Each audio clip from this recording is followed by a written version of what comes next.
welcome to Lucky and Wild, a podcast about video games old and new, discussed, dissected and occasionally understood. I'm Harrison Hunt, and with me... I'm Sean. Hello, nice to meet you. That's his full name. And look, this fucking podcast, right, it's going to be so fucking stacked that you know, and furthermore, you know what I mean? Yeah.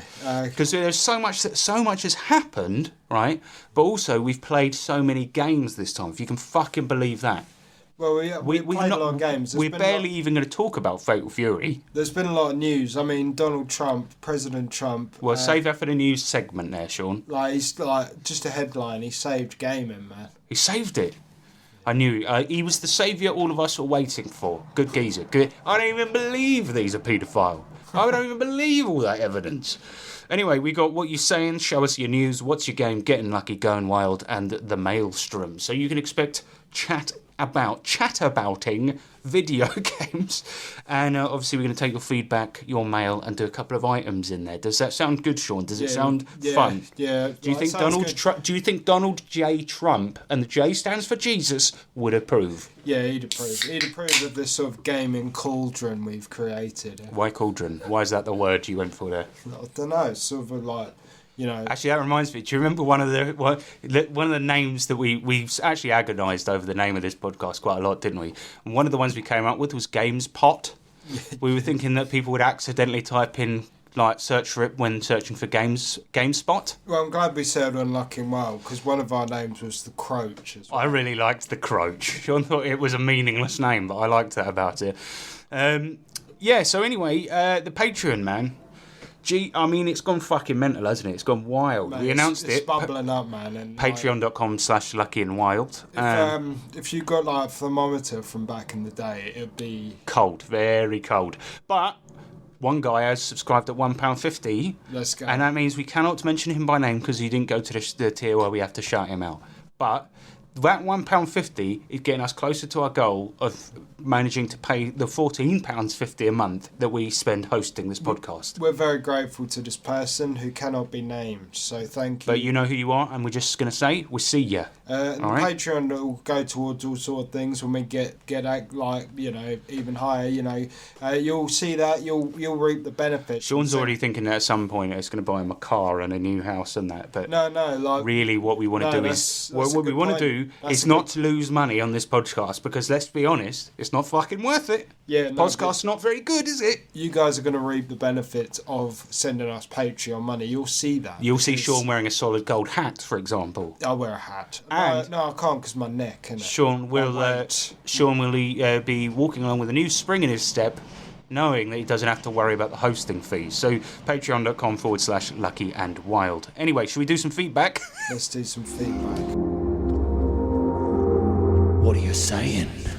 Dr. Mumson, he's the first feedback here. He says, "Holy shit, I can actually hear you. Sean, nice to meet you." Hello, Dr. Mumson. I've always been here because I was always hearing this. Yeah. So it's my son's birthday today. Sorry about the interruption, but my wife is just delivering a piece of cake to Sean because it's my son's birthday cake. There you go, mate. Oh, thank you. Cheers. So anyway, yes, we spoke last month that Millie wants to say something. Come here. What should I say? What do you mean, what should you say? You're the one who wanted to say something. You can come to my shop launch on the 30th of September. I don't know what I'm doing. I'm so exhausted, I don't even know what I'm saying anymore. My wife is launching a shop in Reigate on the 13th of September. Nobody cares about that, and most of our listeners aren't even from England. We can plug the shop. All right, 13th of September, curated by Amelia Hunt, opening in Reigate. I know that won't mean anything, but if you want to fly in for the launch, I will be DJing at it. So there we go. 17 Bell Street, RH2 7AD. If anyone wants to come, 10% off, starting a loyalty card. You get the first stamp for free. Free per second. Oh! No, it's not. No, I won't cut. No, I won't cut. I won't cut it. My wife looks so... Don't say that. I was in a flow then. Okay, no. So if you come, you get 10% off. Is that right? And you get your first start of loyalty card. You get £25 free from me, which is one stamp worth, plus any extras that you get on the day. Extras, eh? Let's go. Well, you only have to spend £1.25 for a wax melt to be able to get... Extras, eh? 25... Yeah, not those extras eyebrows. Okay. Never mind. Yeah, it's not my birthday after all. No, that's a terrible joke. That shit men say. Sorry. We've been together for long enough. That was ironic. It's acceptable. It was ironic. I accept it as a woman. Could we? A very sexy woman. As his wife. Right, should we get on with the podcast? Love you all. Thank you for supporting my husband. Sean, and say thank you to brother-in-law. Millie for the cake. No, I did already. But Yeah, you did thank already. you. Thank you for the cake. And An empty I plate look would be forward- thanks enough. I look forward to your shop opening. Yeah. Uh-oh. People are switching off in droves. Enjoy the Patreon. Thank you very much. Enjoy the Patreon. Enjoy sending us money. Well, they get good stuff. They do get It's good not stuff. shit. This podcast, well, it is shit, but do spend the money anyway. So, Sean, what do you think of that feedback? Good cake. Stop eating a fucking cake. What's wrong with you? Who even gave you that cake? No, what do you think of that feedback? Well, I've always been in your heart. Yeah. like- Just if you could be here, as in Yeah, we can hear you. physically. But yeah. So speak up. For the rest of the podcast, speak up or I'm going to physically hurt you. It sort of hurts my throat to speak. Right, out, next so- feedback comes in from James Cleveland, commenting on the VS Fighting documentary. So we made a little documentary about our time at the VS Fighting tournament, and we sort of made a new enemy, and a bloke who was wearing a bucket hat and making stupid noises to put us off while we were fighting his mates in certain matches. Yeah, He yeah. kept on going, ooh, ooh. And anyway, James Cleveland, he says, I love how mad at bucket hat you were. Yeah, he sucks. He did suck. Mostly, I would say that it was mad respect and sort of like good camaraderie from the people at VS Fighting. But this guy, with any convention or any event, you get your pricks, and he was one. We didn't really see too many other pricks apart from professional players that barely even regarded our existence. And you know what fucked me off as well? And the next part of James Cleveland's feedback, he says, it is indeed dumb to have Premier League players compete with like bottom league amateurs. I don't want to say we were bottom league amateurs, but we were in a bottom league. We're the top scum of the pond. The actual truth of it is There's online. a lot of great players in the UK. Yes, but online, within Europe, you and I and a handful of other people, like about 150 or so people, maybe 30 people, probably are the best players of Fatal Fury in Europe. Yeah, literally. Yeah. I mean, sort of by default, but the top tier players also didn't show up during the casual part, and it's because they were hoarding their techniques. They don't want to let their techniques go, literally, yeah. right? Whereas we were just having fun playing against each other, trying to get a read on each other with all the other, casual non-pro players, and these cunts weren't there. I mean, even Pizza Time, for example, wasn't even there during the casuals, and he's a very low-ranked pro player, I would say. But that's what I've got to give a shout-out, right? I do have a bit more respect for and if this might not mean anything if you didn't watch the documentary, but do. It was funny, even if you're not into Fatal Fury. Had some crazy twists and turns. But I wanted to shout out Leffen for hanging out during the casuals and playing with us nubs, right? Because, come on, you got to respect that, haven't you? Yeah, I mean, at least that, I suppose. I mean, he's a big boy, because they really did separate themselves from us a lot of like 95% of them. So. But at least the part of Leffen, he was there to have a bit of fun and to play with other people, right? Yeah. Now I do wonder if he thought the other pro players were going to be there, and that's more why he turned up. But I don't know. No, I think that's. But when he realised they weren't there, he still stayed and he played with us, right? So shout out to you, Leffen. And ET, he's been doing it for 20 years, and now there happens to be the opportunity to make money, where previously he did it for free for 20 years. Yeah, so, ET was alright. But Team Fox, Sean, what are we saying on Team Fox? You big fans of them? No, I hate them. Sean got knocked out in his first round by Fox. But I mean, they're the worst, man. They don't even care about the little guy, man. But H-Dope, he won a prize. He won a ticket to Vegas to play the Fatal Fury World Championship. Good for him. He lands in Cleveland. Nice. Is that the worst place in America you could think of? Off the top of my head, yeah. It is shit. I'm sorry. I've got a mate who's from and lives in Ohio, and I think even mate, it's fucking shit. But yeah, you're right. I mean, it was kind of shitty to have Premier League players turn up, but that's how Mohammed bin Salman's SNK decided to structure the tournaments. They gave away a spot in the World Championships as a prize at a tournament in Birmingham. I mean, what fucking sense does that make? But yeah, it would kind of sucked. I mean, if you want to know more about that, basically we ended up having our tournament usurped by literal millionaire pro players, and you can kind of see how it unfolds if you listen to the VS Fighting documentary, which a lot of you did. So, yeah, it is shit, Cleve. It is fucking shit. Speaking of said tournament, though, we got a feedback from Reddit, where I posted the last episode on Fatal Fury subreddit. A bloke called... There's a fucking guy doing some welding. Okay.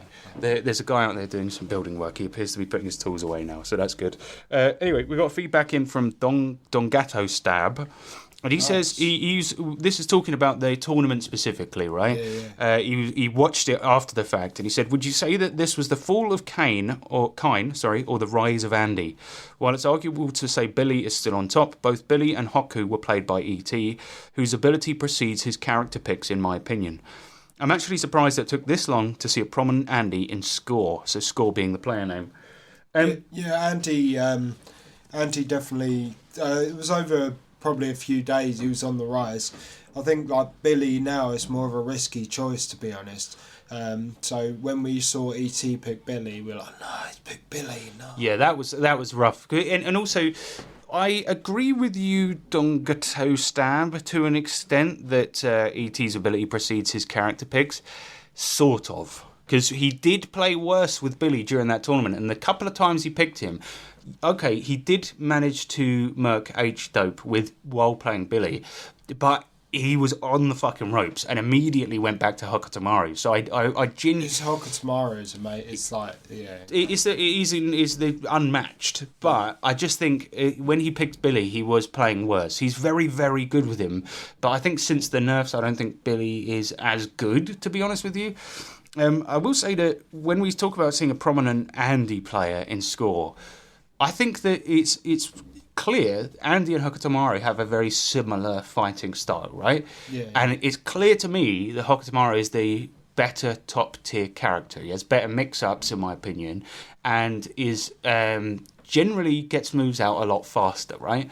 But Score, when I think back at that tournament, Score was such a creative and brilliant player with Andy that the way he used him is not a way that I'd ever seen somebody play Andy. Yeah, he's literally in his own league when it comes to playing Andy, and he's an incredible player. His matches were all some of the most entertaining we saw, right? A lot of the matches against him, people didn't really know how to fight him as Andy. And I think that's because he's picked a sort of... I don't know, not mid-tier, but, high-ish tier character as opposed to top-tier, right? I think he's... But has just learnt him so well. I mean, one of the best matches in the entire thing was it Mox? Or Mox? It was Mox, wasn't it? Versus Score, where Score was playing Andy. It was unbelievable. But that's sometimes picking an off-peak character can play into your benefit, especially if you're really, really fucking good, and Score definitely was. But if he picked Oscar tomorrow... No, I think Andy's going to be high tier, though, because he's got... he's got some nice stuff, to be fair. But you don't see him that much up the top, though, man. You don't, but... maybe you will now. Yeah, in 3 months' time, I think. Yeah, and as for the fall of Kine... Yeah, it was weird, wasn't it? Because the previous tournament, every single person who was worth a damn was using Kine, and now it's Hokutomaru. It's like there's so many mirror matches with him. Yeah, H-Dope was the only one really main in Kine, and it was just... Yeah, and he got slapped about like E.T. like a bitch. Yeah, he did, which was great. Sean hates H-Dope, man. Yeah. Hates him. If you're listening, I mean, I've got a picture with you. Mate, yeah, we did. We pretended Sean was a fan so that we could get that...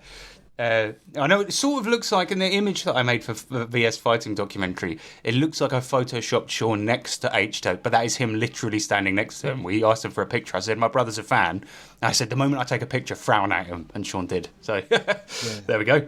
And there's no way H-Dope is listening to this drivel. I mean, but if you are, Sean wants to fight you in real life. I got a knife. The knife, you're closer to the victim. It's more personal. You're so dirty. Uh-oh. You're a naughty boy. Go... I hit a woman for the first time in my life. And I'm having fun. So Gamescom 2025 happened, and obviously lots of cool games. Stop eating cake. What do you think about Gamescom? Stop trying to talk with cake in your mouth. A lot of good trailers. Yeah, a lot of good trailers, not cool games coming out. So Outer Worlds 2 was one of the first ones that was announced. And this is obviously Obsidian, who worked on New Vegas, doing their own Bethesda-style shit. And we liked Outer Worlds 1. Yeah, it was good. They did the right thing with Outer Worlds 1, is that they delivered exactly the experience you expected. Bethesda, but good, right? I mean, it was really good. It just came at a wrong time where another game with the similar Outer name. Wilds came out, yeah. So And that's one of the best games of all time as well. So it's like, you know. the thing is, though, Outer Worlds, what it did was that it offered slightly more than the Bethesda game, and what it did is it put meaningful choice, story, and characters into the games where, you know, modern Bethesda games absolutely don't have that, right? A lot of people complained that it was short, but I just thought they didn't pad it out. Yeah, they just delivered what they needed to deliver and didn't stretch themselves too thin. So it meant that most things you do in the game were somewhat meaningful, right? But they didn't take any risks, is my point. You know what I mean? I can see with the Outer Worlds 2, Outer Worlds 2, it looks more of the same, but they've sort of lent into that sort of Fallout-y, New Vegas-y type aspect a bit more. Like the over-the-top nature. Like now, Yeah. I know they had an anti-capitalist message in the first one, but now they're sort of going absolutely mental. I think I counted 20 times they say the word capitalism, and it's just, instead of being under this, like the main villain is this powerful woman fighting against some sort of Earth Federation is what I got from the trailer, but instead of being like non-forward about it and being like, I promise to get more money to the people, she's kind of like, they're destroying our dream of rampant capitalism. And I don't know, I like it. I like they're leaning into it and making it silly. But if they deliver in the same way they did with the first one, it'd be really fucking good. But did you notice, have they done Oblivion Gates? Have they done Oblivion Gates in Outer Worlds 2? Probably Stargate. Yeah, but they were called Rifts, right? Oh, yeah. They're even coloured the same as Oblivion Gates, right? And in the trailer, one of the NPCs is like, "We must close shut the jaws of the rifts." Oh yeah. Right? Yeah. Like Patrick Stewart, "We must close shut the jaws of Oblivion." They're Yeah. doing Oblivion in space. Yeah, I mean, that's probably a good idea. Get people talking about it a bit more. Well, Oblivion. I mean, Very underrated. Oh, Outer Worlds 2. Yeah. Anyway, look, it's going to be good. What I liked about Outer Worlds 1 was that it was the shit bits. It was Bethesda games, like, essentially, right? Obsidian's take on that format, but with the shit bits fixed, right? And no okay, padding as well. the combat was still not anything to write home about, but the exploration, the worlds, the characters, the decisions you make are all very good. So yeah, that was cool. I'm glad. I'm just hoping they release it at a good time this time. I hope Outer Wilds 2 isn't coming out. Yeah. I mean, that would be a real turn up for the books. Can you imagine if they just shadow dropped Outer Wilds at the same time? Outer Wilds 2. The other one I wanted to speak about was Hollow Knight Silksong release date, right? Yeah, I mean... Do you know what's mad about this? Is that I can't remember where I heard it, and I think it was another podcast, but I'm about to steal what they said, right? We've had Shenmue 3, Yeah. right? We've had Hollow Knight Silksong was such a joke that it was taking so long. So when did Hollow Knight come out? 2016? Yeah. So it's been nearly 10 years, Yeah. right? I mean, we got Hollow Knight 2 before GTA 6, so that's good. Huh? Well, so the only one left, Sean, is Half-Life 3. Yeah. And I'm starting to believe it might happen. Yeah. Gabe, what's going on? Come on, Gabe, come on, mate.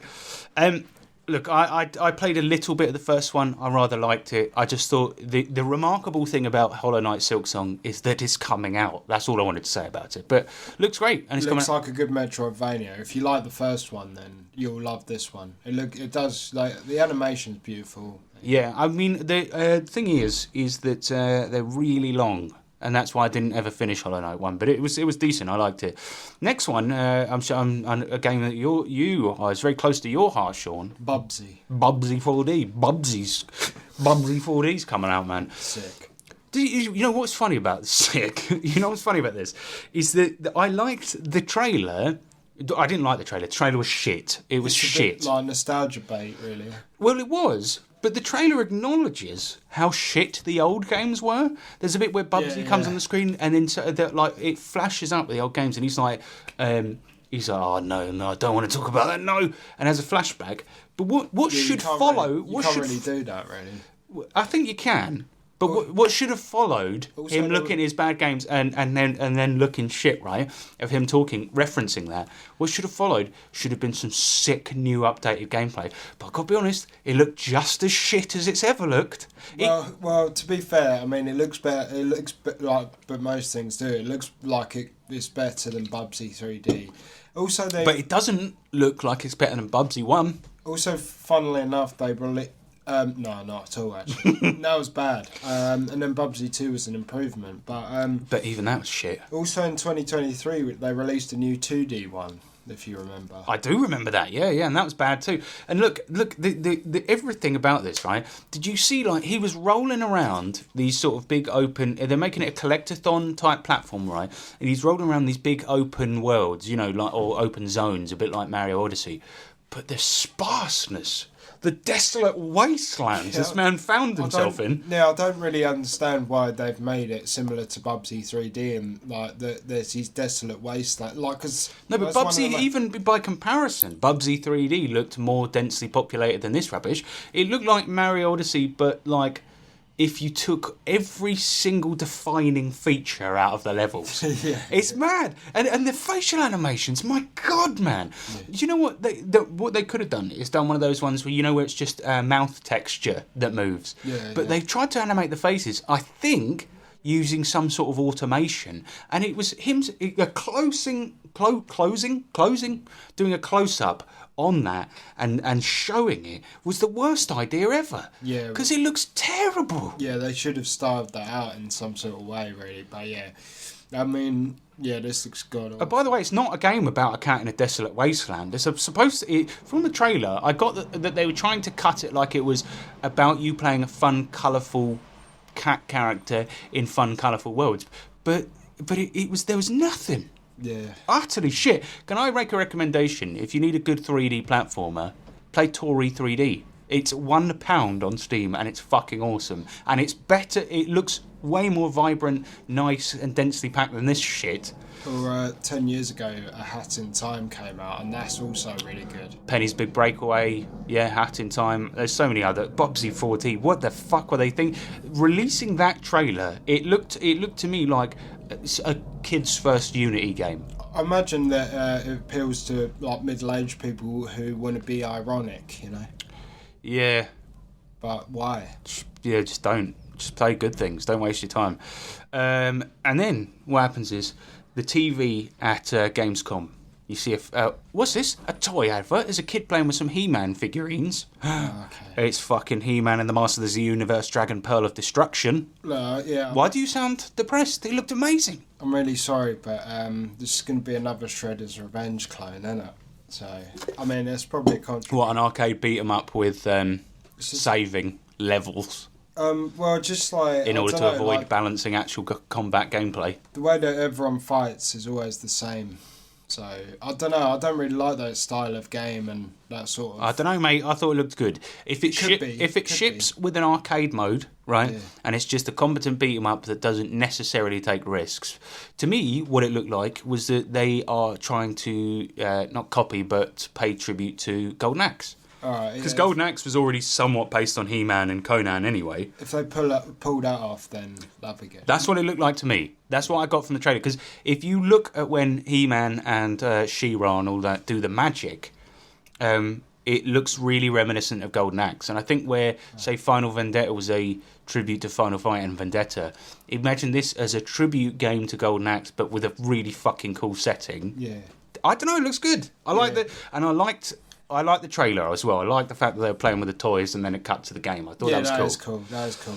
Absolum as well. Yeah, let's go. Now this was another beat 'em up, and I'm just going to say two words, and you'll be convinced, listener. Frog Wizard. Need I say more? Yeah. Well, it's made by Guard Crush. who made Streets of Rage 4 and Streets of Fury, probably my favourite. Now, Sean does not like Streets of Rage 4, but but they are very, very competent at making really, really good arcade fighting games. And you have to admit, although you don't like the structure of Streets of Rage 4, the fighting in it is really good. It is good, but for me, it was a downgrade from Streets of Fury. So Guard Crush's previous game, Streets of Fury, is an all-timer, right? It's fucking stupid. And it's all digitised characters, including Nostalgia Critic, who's the best character in the game. But anyway, Guard Crush are very, very competent. And Absolem had this. It was a really weird fantasy beat 'em up that included a frog wizard and hand-drawn art style. You got a hand-drawn art style, but also like the sort of open-ended, juggly combos.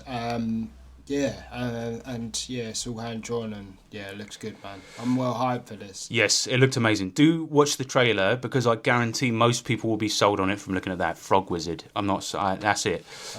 Next one was Planeten Verteidigungskanonen Kommandant, or PVKK, right? This looks really good. I've had my eyes on this for a while. I think it was, if I'm not mistaken, it was in beta, and I think it started life as a VR game. I might be wrong about that. But it looks like a really fun story game. And I think you might be thinking of something else. No, it's when you're in that like pod. So the idea behind the game is that it's a simulation game about you controlling a single cannon during an alien invasion. And when I say cannon, I mean one of those ones that has its own base. But it looks like stuff goes on as you're doing that. It did, didn't it? Because they had live action videos of your commander sending things in. It's a German-made game, hence the title. It looks like a really clever way to feed a story to you, you know. I hope so. To be honest, when I saw the trailer and I heard about this years ago, right, I thought just as a sort of really, really cool sim game, I really like the look of it. Because from the trailer and from what I've heard from people that have play tested it, right, the idea is that you, because like when you fire a cannon of that size, right, it becomes all sorts of fucked up, and you need to do maintenance on it and repairs and to all of the inner workings that are under the ground that like making this thing work, right, all the machinery. You spend a short amount of time like using very complicated simulation mechanics to fire this cannon at invading aliens. Then between invasions, you're looking after yourself, you're re-greasing all the cogs and the wheels, you're watching videotapes and briefings sent in by your commanders and stuff. I mean, it looks fucking incredible. It's a game that simulates 2 rooms and a big fucking cannon, and it's just a cool looking sim game. It looks cool. Yeah, it looks, yeah. I think it's going to be one of those very, very immersive type games, you know. I like the look of it. Fallout Season 2. Yeah. Go on. I mean, I didn't watch that one, if I'm honest. You didn't watch it? I've realised as you said it, that was the last one I was supposed to watch, and I didn't watch. Oh, you didn't watch the Fallout Season 2 trailer? No. All right, I'm going mainly 2 words on this whole thing. New Vegas. Oh, yeah? They're going to New Vegas. Oh, nice. Who's that fucking guy with the mustache he's in the other one? Is it Mr... it's not Mr... What the fuck is his name? You know the guy I mean? Who's in New Vegas. Sean's giving me a blank expression. The guy with a mustache. Yeah, right, yeah. What's his name? You've played this game a lot. I've played it less than you, right? I'm just going to type it New Vegas mustache guy. Mr. House appears to be in the game alive, in the series alive and well. Right, so but this is like prequel thing, isn't it? Oh, nice. All right. Anyway, I've got not much to say about this except I really like. Did you watch Fallout Season 1? Did you watch that program about your favourite game? Oh, bloody hell! You mean there's a new series of the TV show? What did you think I was saying? I was like Fallout 76. My mind went to Fallout 76 straight away. So you thought Fallout 76? Well, I can't wait for that. So you forget that. Forget the fucking. No, I know they were going to New Vegas. Forget Spoiler alert. Forget that. But I was well You thought that I had cherry picked from Gamescom an announcement about Fallout 76, a game I hate, getting a season 2 after having been out for 5 years. I wonder why you're so happy about it, to be honest. But yeah, I can't wait for. No, shut up. Right. But what made you think that? I don't know. Are you some sort of fucking It's idiot? Gamescom, man. Well, not TV series com. Is that your point? Yeah. I'm genuinely in disbelief at how stupid that was. Yeah, me too, but... Yeah. Well, I surprise myself every fucking day. Moving on, I'm excited, man. Right, world premiere of World of... Yeah, whatever now. You've taken all the steam out of it. That's the idiocy on display there. Right, World of Tanks season premiere. World of Tanks 2. Yeah, that looks good, yeah. Yeah? Well, all right, go on then. What did you like about it? Because I'm getting the impression you haven't watched this one either, because you just said it looks good. Go on, what would you like about it? No, I didn't watch the trailer. No. Well, there's a fucking surprise. I mean, that's the last one, though, isn't it? Did you watch Planeten Verteidigungsgenommen Commandant? Yeah, I did, yeah. That looked tight. Okay. My alter ego, his name is Daniel, and he's from Manchester. Oh, whoa. And he has a little British accent, Nice. I like to whip it out at the party sometimes. That's cool. And it's actually... Next one. Metal Gear Solid Delta has terrible performance issues. Now, Who listen, could have expected this, man? I'm shocked. mate. Do you know a lot of people are saying, I haven't had the chance to play it. I've got it on my computer and I haven't had the chance to play it. I really want to. A lot of people are saying it's so faithful that they shouldn't have bothered. Apparently. Okay. I don't know how true that is. I'll play it for next episode. But anyway, while Metal Gear Solid Delta looks Vaseline with its sort of stupid fucking upscaling by default nonsense, players have also voiced concerns that the game runs poorly, dropping frames constantly, even on the £700 PS5 Pro. But in addition to this, Apparently the original PS5 version looks better. Like, I mean, what fucking sense does that make? No, I mean, if you play it on a PS5 original, it's better than the Pro. Nice. So it means they didn't optimise it. Anyway, in addition to this, people are saying the game crashes constantly, and Konami has been absolutely flooded with crash reports. They're probably not going to address. Well, they have issued a statement on it, and we'll get to that. But here's 4 of the funnier reasons the game crashes. Right, number 1. And this is actually issued, Konami said this. They said, don't do these things because it'll make your game crash. Number 1, doing a knife attack after having already done a knife attack. But Right, so if you're doing 2 knife attacks in a row, your game's crashing. But how many times do you, like, kill a guy and then just, like, knife his body? Well, go knife gun. That's the way. It's a bit complicated. Number 2, removing the crocodile cap from Snake's head can cause your game to crash. Oh. So keep that on. Never take it off. In the cutscenes, you'll be wearing the crocodile cap. What if I want to switch quickly? Like, that's kind of the fun of the game, isn't it? Switching up the camouflage and the costumes you're wearing. Yeah. But don't just either never put the crocodile cap on your head because you can't remove it, otherwise the game will crash, or only wear that. Right. The third I'll probably go with the second one. Third thing that will make the game crash: collecting food when a crocodile is nearby.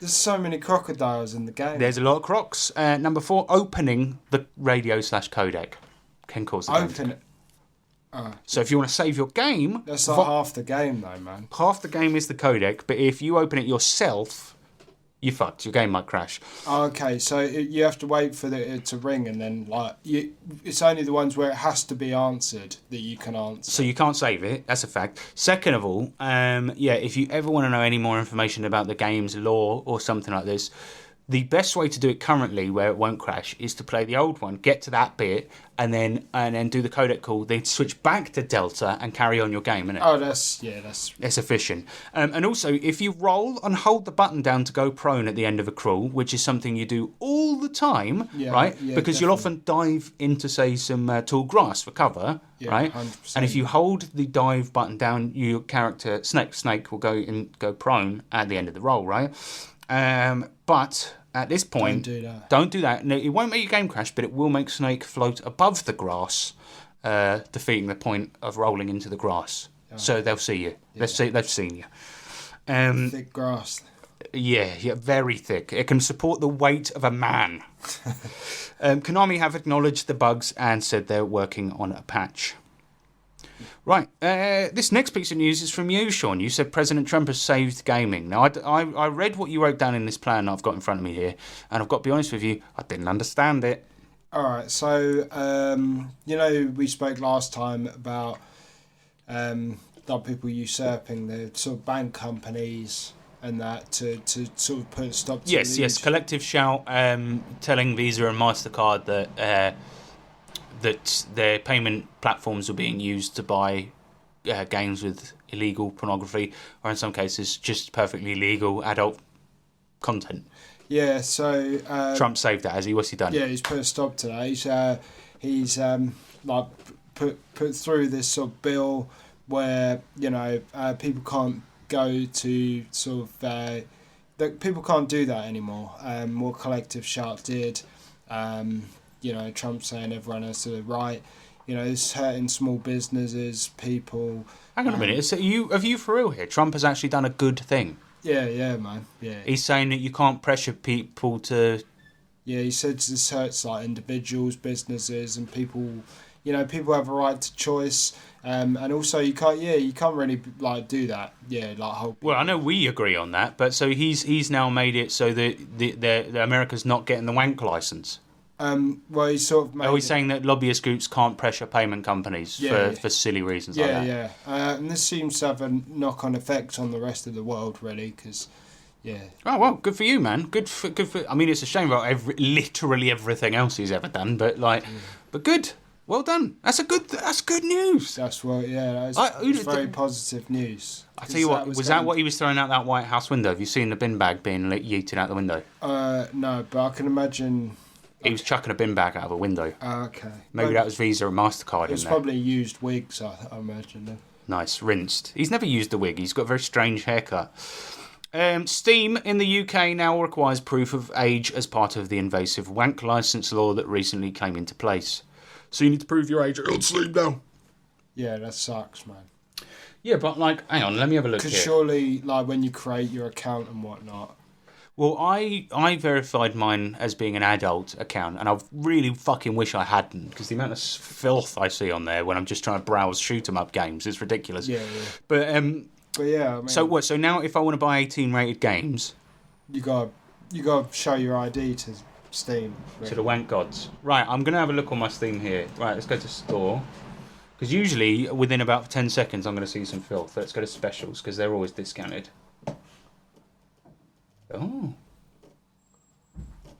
Oh. Yeah, I think you're right, mate. Oh, dear. Hang on, let's see if I can install Fear and Hunger here. No, you could install Fear and Hunger, yeah, definitely.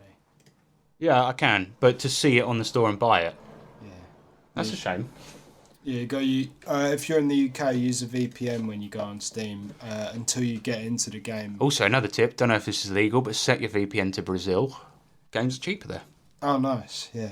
No, I don't know. Well, that's a real shame and crazy. But I heard that the way that they're doing age verification is that you have to put a credit card in, which is bad for people that perhaps shouldn't have credit cards. For example, gambling addicts. Yeah. For example, children. No, that doesn't work. But I don't currently have one. Well, does a debit card not work there? No, because you can have a debit card at any age. My son has a debit card. Oh, okay. Right. You could but a credit card you can only get when you're 18, right? So that's a good way of them keeping it a bit more anonymous. And I understand it, but there are certain people that shouldn't have credit cards that still want to buy games with tits in them. Yeah, exactly. I mean, I don't have a credit card, so it's going to be a bit tricky. How are you going to download all those visual novels you like so much? Yeah. Well, I don't know. I mean, even 18 games. I mean.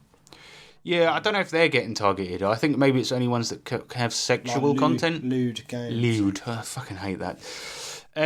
Yeah, that sucks. That is bad news. We had some good news and we had some bad news. Yeah, and shit, it's sort of a shit sandwich, really. It is. And speaking of shit sandwiches, Smash Bros. Modder gets a cease and desist letter from Nintendo, then he adds it into a game. I think it's really stupid because all he's done is mod Smash Brothers Melee. Melee. What's this modder's name? You wrote the news in there. What's his name? Magic something. Okay, Mushi's, but yeah. Yeah. So this guy, he mods things into Smash Bros. Melee, right? Because most people play Melee on PC using GameCube emulation now, because there's modded versions that make it easy to play online to keep the scene alive. But this guy makes mods for it. So he's added characters from the popular game Balatro. Yeah, yeah. What characters exactly? I don't know, man, but probably the clown. It's just an image. I don't know. Anyway, I've not played Bellatrix, sorry. you should. It's amazing. Anyway, so he allows paid subscribers to download the mods. You have to pay for them. Yeah. Can you see where Nintendo are coming from? Yeah, but it's like a well-old game, isn't it? Like, it's from 2001. Yeah, but what if suddenly... look, and I'm not defending them. I believe that modders should be paid for their work. All I'm saying is that maybe this should have been the expected outcome. Maybe he shouldn't have got people to pay for his characters and stuff. What he should have done is just said, I'm a guy. I don't do anything in particular. Sub to me on Patreon, right? Yeah. Just put his work out there and allowed people just to pay for it, but never said, I'm not saying it's for the mods, but just if you want to pay me some money, you can. Like, that sort of thing. Yeah. But paying individually for the mods really puts him in hot water, and it was kind of a dumb idea. I'm going to be honest with you. Anyway, Nintendo recently responded to him sending him the cease and desist, right? Mushi's then scanned the cease and desist, modded Super Smash Bros. One more time so that the letter would be a playable character in the game. It's quite well known. It's one of. So you play a piece of paper. Yeah, I mean. Come on, that is pretty funny. In this sort of day and age, that's one of Nintendo's most famous characters, really. To be honest, the cease and desist. That's a staple. Well, they really have run out of characters to put into Melee. That's going to be the next thing. Yeah. Anyway, he's a very, very funny person, obviously, but you know what Nintendo do nowadays? If you fuck with them, they ruin your life. Look what they did to what's his name, Bowser. What, Doug Bowser? No, Doug Bowser's the guy that works for him, isn't it? Yeah. But there was another guy called Bowser who did Switch pirating and whatever. Yeah. And now he owes them $23 million. Nintendo wanted to make themselves. They wanted to make a name. They wanted to. Make an example of him. Yeah. Is what you're trying to say. Yeah. The full cast for the Street Fighter movie has been confirmed with a picture of the cast with the director. Shit picture. Image. No, but if the names weren't above the characters... We have already spoken about this on a previous episode, though. Yeah, no, we haven't. The full cast has not been fully revealed yet. Well, I understand that, but it's not, I don't know, it's not really a story, is it? It's a bit boring. I mean, it's news, isn't it? Not really. Look, maybe when the full... Like, would you know who they were? Like, I mean, all I want to say is, would you know who they were supposed to be unless they had their names above them? Apart from probably Zangief. I mean... Even 50 Cent is a shit Balrog, to be honest, He's not... Yeah, he isn't very good. But I haven't seen the image. Oh, why have you not seen the image? Because I don't I mean, care about... this. Right, I think that's that for the news, because that was a shit story. Well, you did a good one. The Trump one was funny. Good, I mean... But that Street Fighter one, come on, mate. We've already spoken about this. Yeah, but I mean... Try harder. That was the first time the full cast was revealed, Right, go on then. What's an interesting one? No, I don't know, really. You don't know because you've only seen the image. You don't know who the actors are. I know some of the actors. Go on. Well, name one of the ones we didn't already mention on the previous one. We know Roman Reigns. Ryan Gosling. Okay, who's he playing? No, he's not really. Sorry. Right. Why? What? Yeah.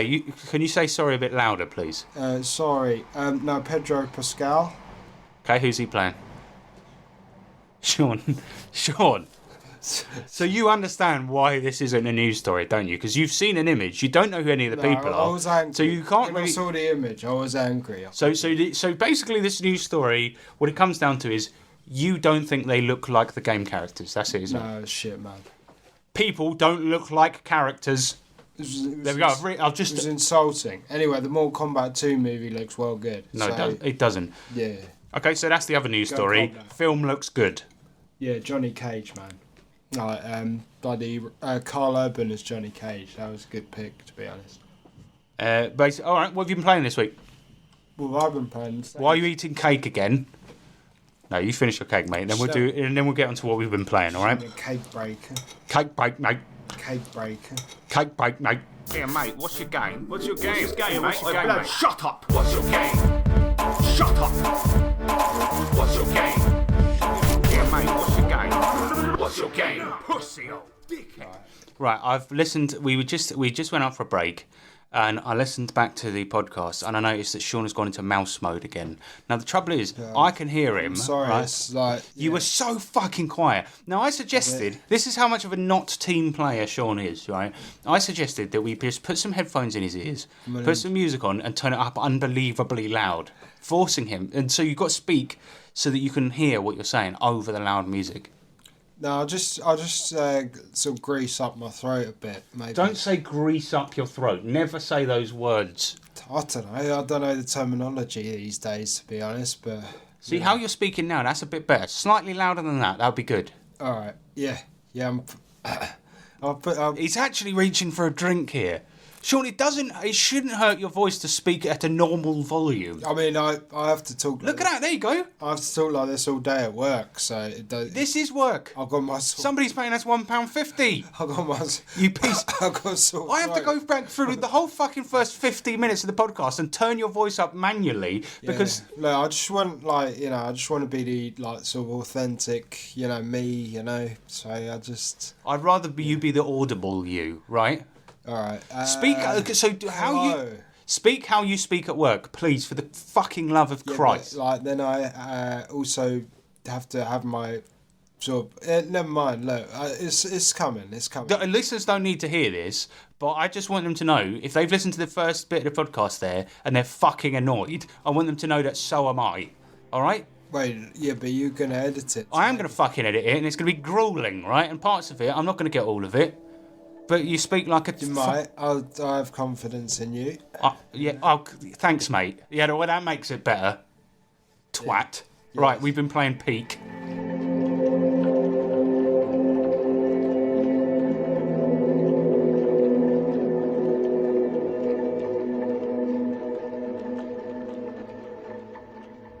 Yeah.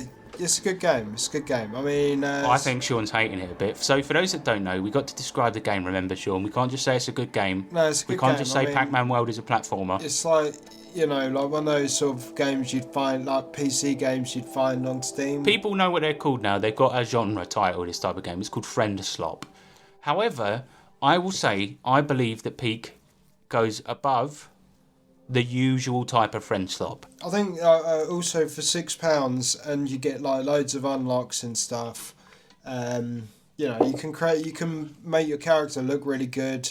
You can play with 4 people. And you basically got to climb a mountain. You got like... Okay, all right, no, good, yeah, go on. Like basically like climb a mountain, but you have like 4 different areas to climb through. 5. 5 randomized areas to climb through, and you get like each sort of point where you're done with a certain terrain, you sort of stock up again. You're around a campfire.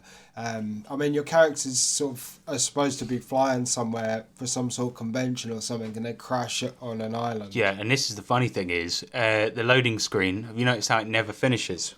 Because the loading screen is a plane flying over something, and it always stops 90% of the way because you crash. Oh, I didn't notice that. No, that's cool detail. Actually. There's lots of fucking cool details in the game. So it's a good game. So Sean's basically described it. It's a roguelike game where you climb through 5 mountains basically, and have to get to the peak of each area to move on to the next one. You've got different biomes, so you always start in the, I don't know what to call it, beach. Yeah, like the beachy sort of... And then you've got the tropics, which is like a jungle. You've got a desert one, a snow one, and then at the end you have to climb the inside of a mountain, right? Now, the reason I think that this is better than most of those... like, games like Repo, or I think it's called Short Walk or something, right? Those games are very, very simple games meant to induce chaos. And I do think Peak is that... But I also think that the gameplay is very robust. Really, all you're doing is... the base game is that you have a button to climb and mantle up things. And then you have the right mouse button where you hold your hand out to pull people up who have got less stamina.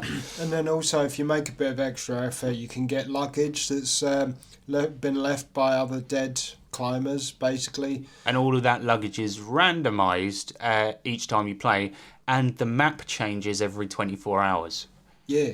Now, I look, one of the things about it is that every time we play, something very funny happens, right?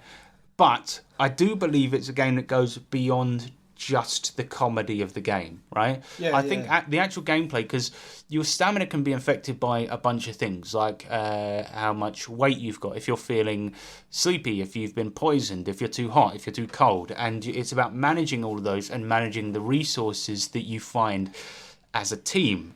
And it requires really effective communication to get good at, right?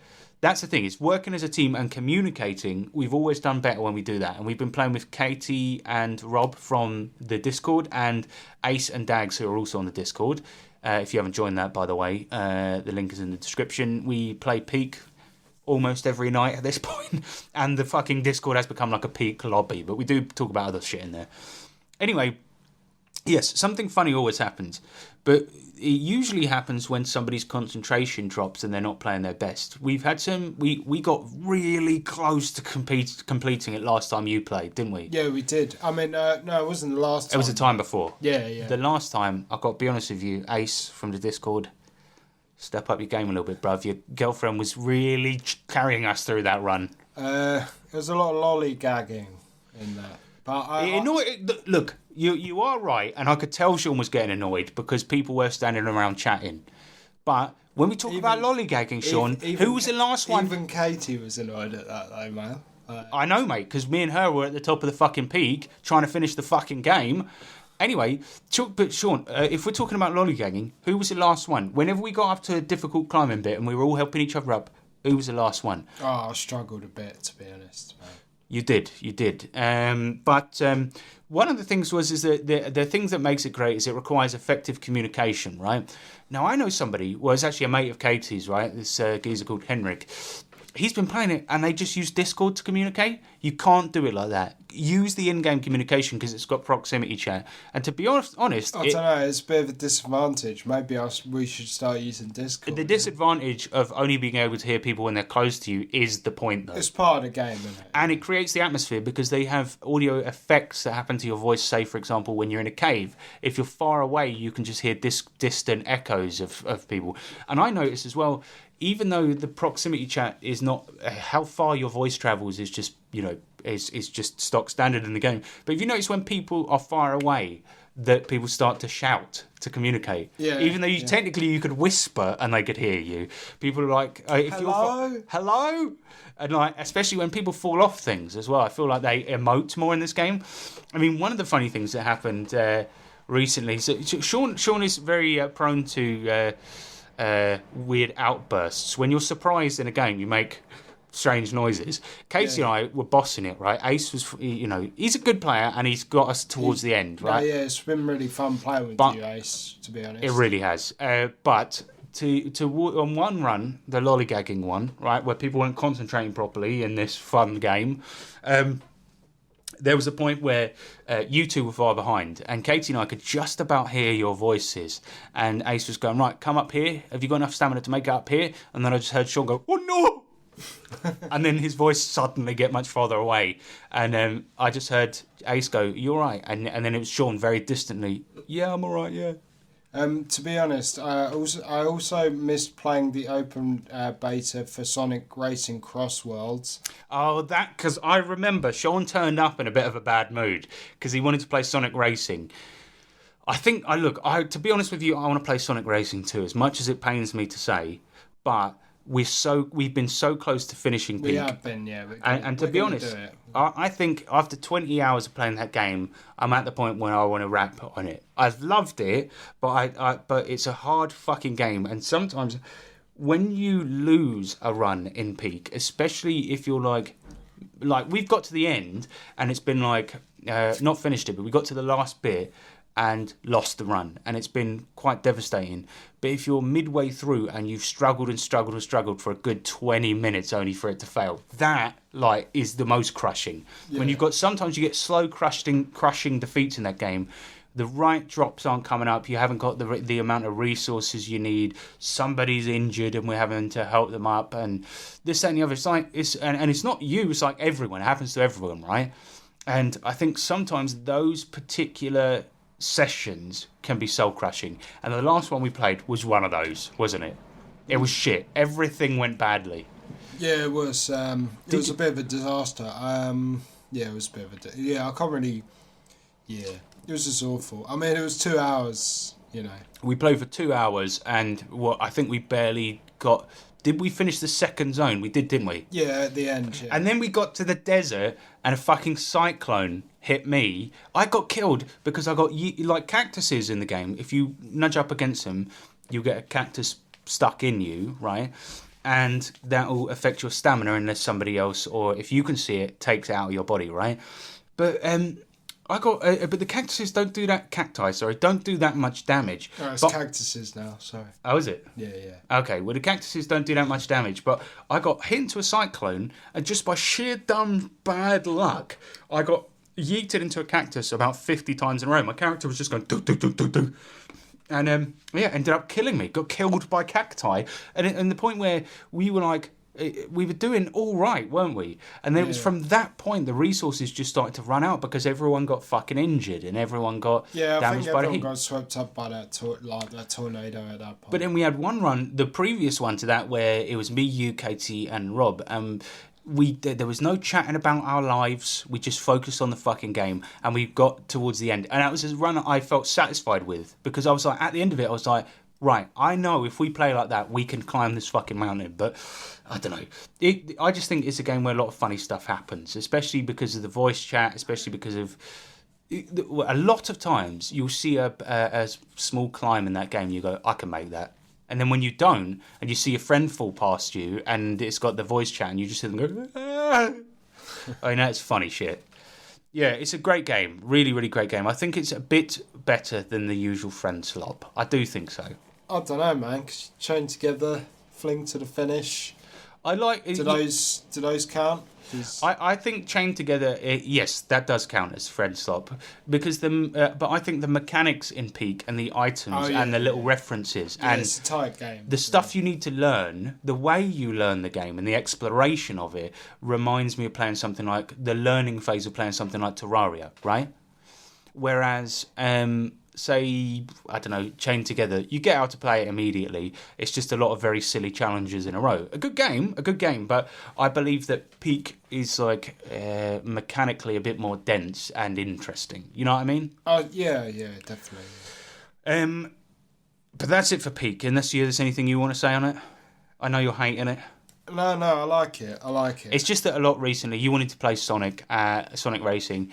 And also, we've got right back into Street Fighter, and we've wanted to play that, but then we have been playing Peak instead. Yeah, because Katie, Rob, Ace, they've all been dragging us back in. I'm grateful. I'm enjoying it. It's just, Look, I just think it's one of those situations where, as much as I want to be playing Street Fighter right now, and we'll get into that in a bit. You've got to sometimes make hay while the sun shines, right?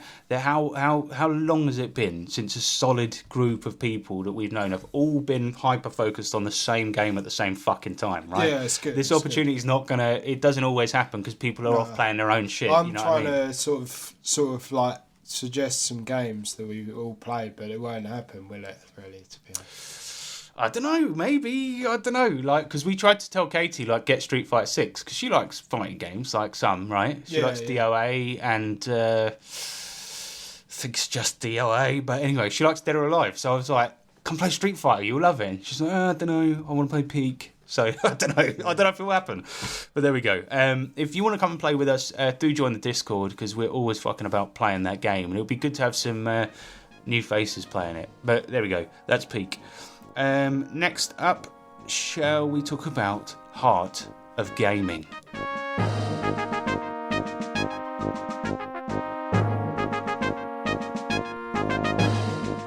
I don't know what I'm going to use for the music for this one. Doesn't matter. So, it's my birthday recently turned 21. Nice. Well, I mean... Don't? It's like that guy who said... we're in our 30s. You know that guy with that weird bowl cut, and he's got that well leathery skin, and he says, I look 16. It's kind of like that, isn't it? It's a bit like that. So for my birthday, we decided to go with our Peak crew, minus Ace and Dags. We went to the Heart of Gaming. This is a classic arcade It's got some new games in there, but yeah, it's a classic arcade located in Croydon, and so that's in the Greater London area. So if you're in London or anywhere nearby, you can pretty much get there very easily. Prices have gone up recently, but that's more than understandable. Well, it's gone up £5 in the last few years, so it's not bad. I don't think it's bad. I mean, we paid £20 entry because my wife's disabled. I actually didn't pay because I got a carer ticket, but so it's £20. But for regular, able-bodied folks, it's 20 quid to get in, and we played for about 5 hours. Yeah, we did. Well, we made sure, didn't we? Yeah. We got there when it opened, and we played until which is at midday, and we played until 5, where we went for a meal because it was my birthday shindig, and like we paid 20 quid, and what my wife was saying about the whole thing was that like actually before I say that, I'll describe so basically they've got. It's a person that has bought up all these old arcades that have been floating around England, and even bought some in from actually quite a few in from Japan. They have. I would like to also mention they have the newer consoles hooked up to I don't know, giant projectors, 50-inch TVs. No, it's bigger than 50, man. We're talking like 200. I mean, they're massive. Yeah, they're insane. Massive cinema-sized screens. You can go play Hench Mario Kart. I saw some some of the tawny guys from Smash Brothers playing a Smash there. Yeah, so they've got the newer consoles hooked up to gigantic TVs with comfortable sofas. They've got all of the retro consoles you could probably... only the ones you'd want to play. From like NES to Dreamcast. Hooked up to proper CRTs, and they've got old mostly classic arcade games, but the person that buys them all up knows how to fix them, and he repairs them. Big up Mark. So we played for 5 hours, and what my wife was saying about it, she was like, well, look, if this was in the wild, right, when we used to go to arcades and you'd have to put £1 in to play a game, you'd be very careful about what you play. But the difference is we got to try everything, right? Well, remember, if we really liked a game, I don't know. I mean, when we first discovered Metal Slug, 20 quid would be 20 quid would be gone. Especially if you don't know that, because we discovered Metal Slug and then we're like, this game's really good. Let's just plough all of our coins into this. This is what you used to do at arcades, a lot right? of parents would sort of be banking on the fact, that the arcades would be our parents for a good couple of hours, but sometimes you come back within 20 minutes, Yeah, I mean, especially if you're playing Metal Slug, but and this is the case where because all the arcades in this in Heart of Gaming are on free play, it means that if you want to sit down and grind a single game for the whole day, you could do that, or you can try out all the other games. I mean, to give some examples of what they have, they've got Daytona USA. They do have a 4-player setup, but it was only set up so it was two-player setups. Yeah. They've got Sega Rally. They've got a bunch of multi-arcade machines that have mostly Capcom CPS2 games on them. Old beat-em-ups, old fighting games. Every good shooting, on-rails shooter you could probably imagine was there. Even Luigi's Mansion. House of Dead 1 to 4... Yeah, the Luigi's Mansion on-rails shooter, House of the Dead 1 to 4, Time Crisis 2 and 3. Jurassic Park, because I know people are going to be thinking about that. Jurassic Park is a fucking good on-rails shooter. That's a more modern one, but it is a really good one. Yeah. They had Ghost Squad, which is the sort of lesser regarded cousin of Time Crisis, and a fucking great game, man. Gunblade NY, yeah. Anyway, the list goes on and on. They have some fucking cracking games in there. What I was pleased to see was that they imported from Japan the Silent Hill arcade game. That was good. It was not good. It was shit. But I'm glad it's good that they had it there. Oh yeah. Terrible game, but I'm glad I finally got to try it. I mean, they tried to adapt the slow pace and psychological dread of Silent Hill into an on-rails shooter, which is... Yeah, even House of the Dead doesn't try and do that, so... Yeah, that's just fun. I mean, yeah, it was crazy. And another thing was the Rhythm Heaven arcade game. I didn't even know it existed. And then they've got it there. It's one of my wife's favourite games, and it's got 2-player mode on it.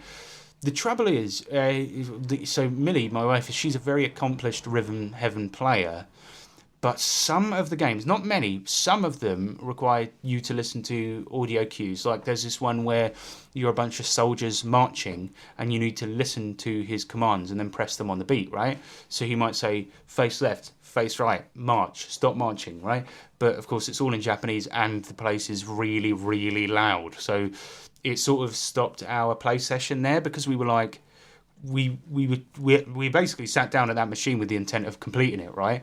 Because we love it, but then it's like for that game we couldn't get past it because we don't understand the Japanese. So I don't know. Yeah, shame. But yeah, I mean, this selection was incredible. Did you feel like you had a good 5 hours? What were your highlights? Yeah, definitely. I mean, because I played a lot of Outrun 2. I mean, they had Outrun 2 SP set up with the 2-player cab. Yeah, we had a little race on it, didn't we? Yeah, that was really good. The only thing I was a bit gutted about, I mean, there's the odd thing that doesn't really work. A lot of the fighting games weren't really up to scratch. They had the 2 cab super turbos, 2 of those, but only one of those on each one would work. So, do those cabs, are they the ones that have a single player setup? So on each side, did it only have one controls? Yeah, that's it. Yeah, I mean, look. The reality of it is that these are old machines and they get a lot of play. And to be honest with you, just regular folk come in and they treat them kind of badly. Yeah. Just to be expected. And so every time you go there's going to be something that's not working. But the reality is that Mark is going to get it fixed up, right? Last time we came, there was half of the Time Crisis 2 machine was not detecting shots, and this time it was fixed. Yeah. So that was good. Overall there was a lot of stuff was working. So not like probably 95%, which is probably the highest it's been. Even Sega Sonic was back after the incident where someone spilt beer on it. So this is arcade game Sega Sonic the Hedgehog. And if I recall correctly, it was originally an arcade game with a trackball that was built into a popcorn machine. Of which, I mean... I think it... No, it wasn't. There was one that was built into... It wasn't that one. No, it but anyway, it's a trackball arcade game where you play Sonic. Yeah, and you have 3 trackballs. So you could play as Sonic, Ray and Mighty as well. It's really difficult. But yeah, it's quite nice to have that because it's there's only one of those in the UK, and it's literally the one we played in Sega World back in the 90s. And same goes for Prop Cycle. It's the only Prop Cycle in the UK. It's that was the one in Gatwick, wasn't it? Yeah. It's a game where you play a propeller-powered bicycle and fly around, and it has actual like an actual bike that you sit on. And right. Overall, very satisfying. It's probably, if you like 90s and early 2000s, it's perfect. Or early 90s to late 2000s sort of gaming, which everyone does. But that's the best era of arcade games, and that you saw in the mid-afternoon. There was a group of. I do love the 80s stuff personally, but like Donkey Kong, Pac-Man. Yeah, they had those. That was it, really. They did. Yeah, there was a very meagre selection of the very, very classic arcade games, but nonetheless, a lot of the golden era is represented, in my opinion. Yeah, that sort of era is well represented, and also a lot of them, like, normal people go there. So a lot of them, like, still have, you look at them and they're still appealing today, Yeah, well, this is what I was going to say, because we saw a mid-afternoon, a group of normies sort of come in, and they were playing Dance Dance Revolution, which everyone always likes.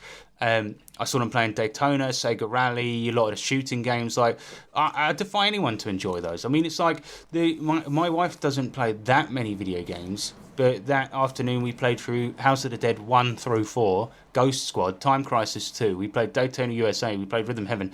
It was great, man. Yeah. I have to say, one of the highlights, though, Sean, there's a little arcade cab that was set up that I think is running a console. I couldn't tell. But he had a bunch of sort of modern-ish fighting games on there. At one point, Fatal Fury was on there. We had a little match, didn't we? Yeah. And then there was they switched over to Street Fighter 4, Yes, right? let's go.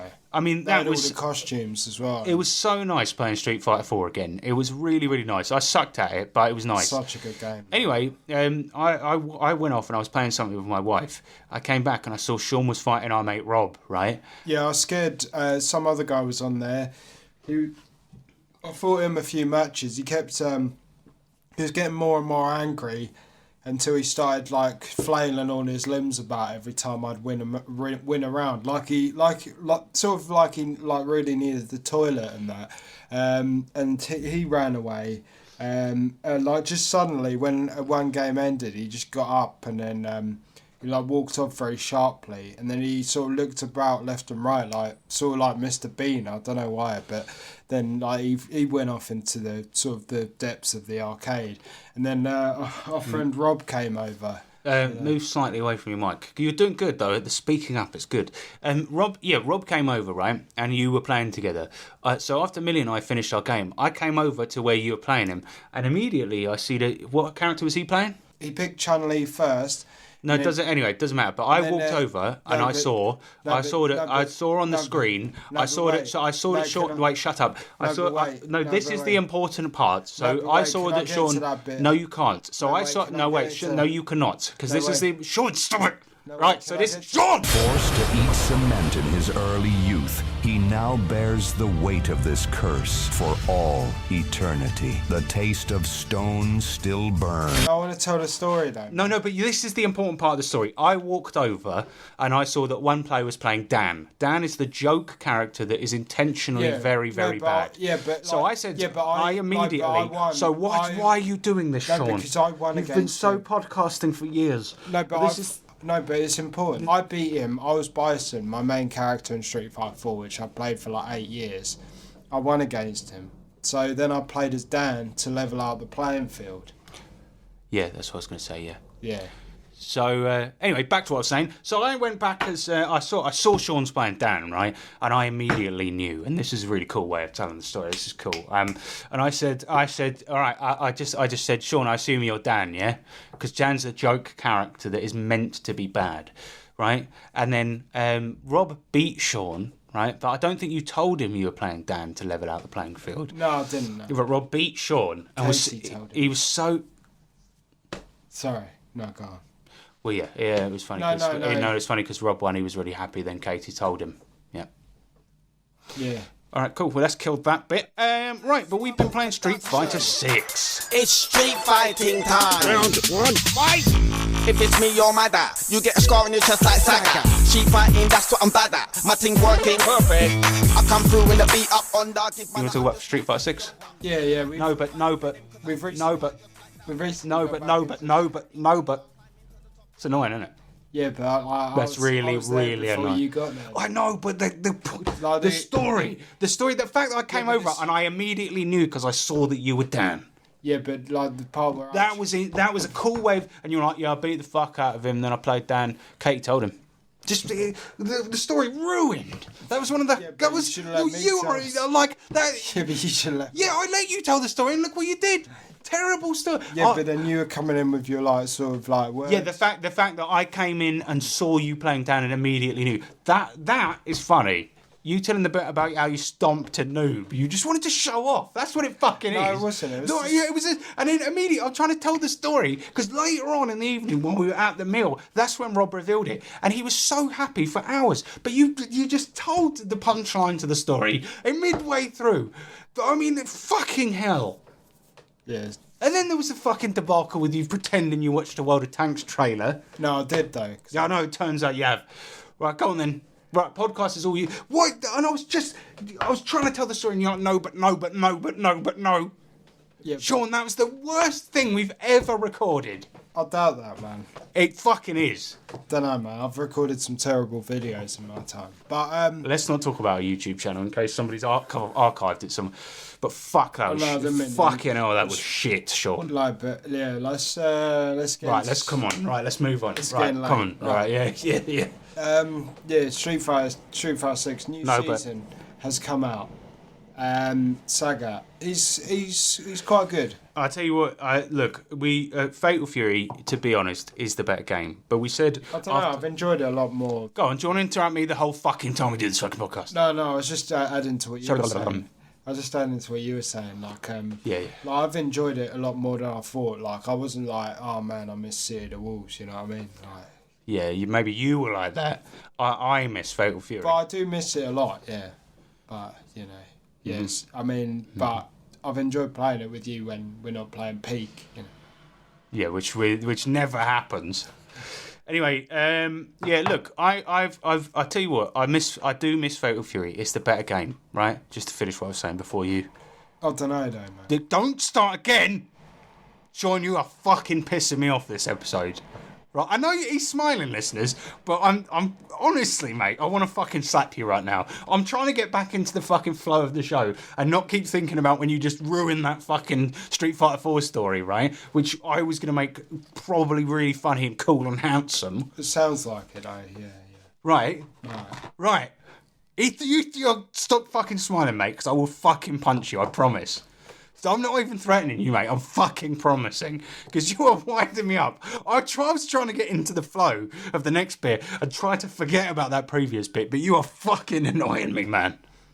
Sorry, yeah, commence. I don't even want to talk about Street Fighter 6 anymore. I don't even want to fucking talk about it. I'm so fucking fed up. Oh. Right.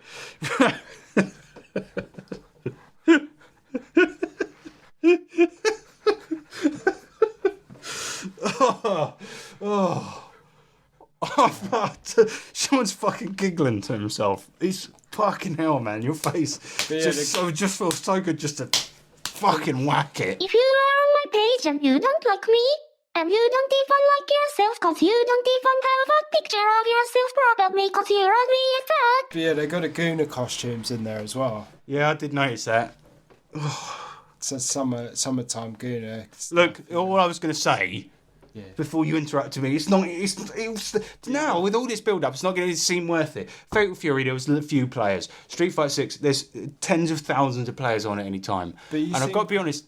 You seem quite enthusiastic. You bought yourself a leverless because of it, though. I did. You're right. Look, it's just good being able to get games. I do think Street Fighter 6 is the shitter game, but it is a brilliant, brilliant game, and I'm loving playing it. I've got up to Platinum. I bought Elena, the new character. She's a Season 3 character that's just come out. She's a capoeira fighter, and I bought her. And she's really good. Yeah, you're doing quite well with her, to be honest. If you got up to Platinum, that's a good progression. I think that's pretty decent. I mean, let's be honest. We know some people, I'm not naming any names, but, maybe from the Rapid Reviews UK podcast who have spent the last 3 to 4 years trying to get up to Platinum.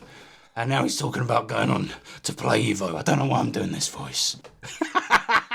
Look, we should start a rivalry with Rapid Reviews UK. If you want to see a drunk and an idiot talk about games they've not played, come to us.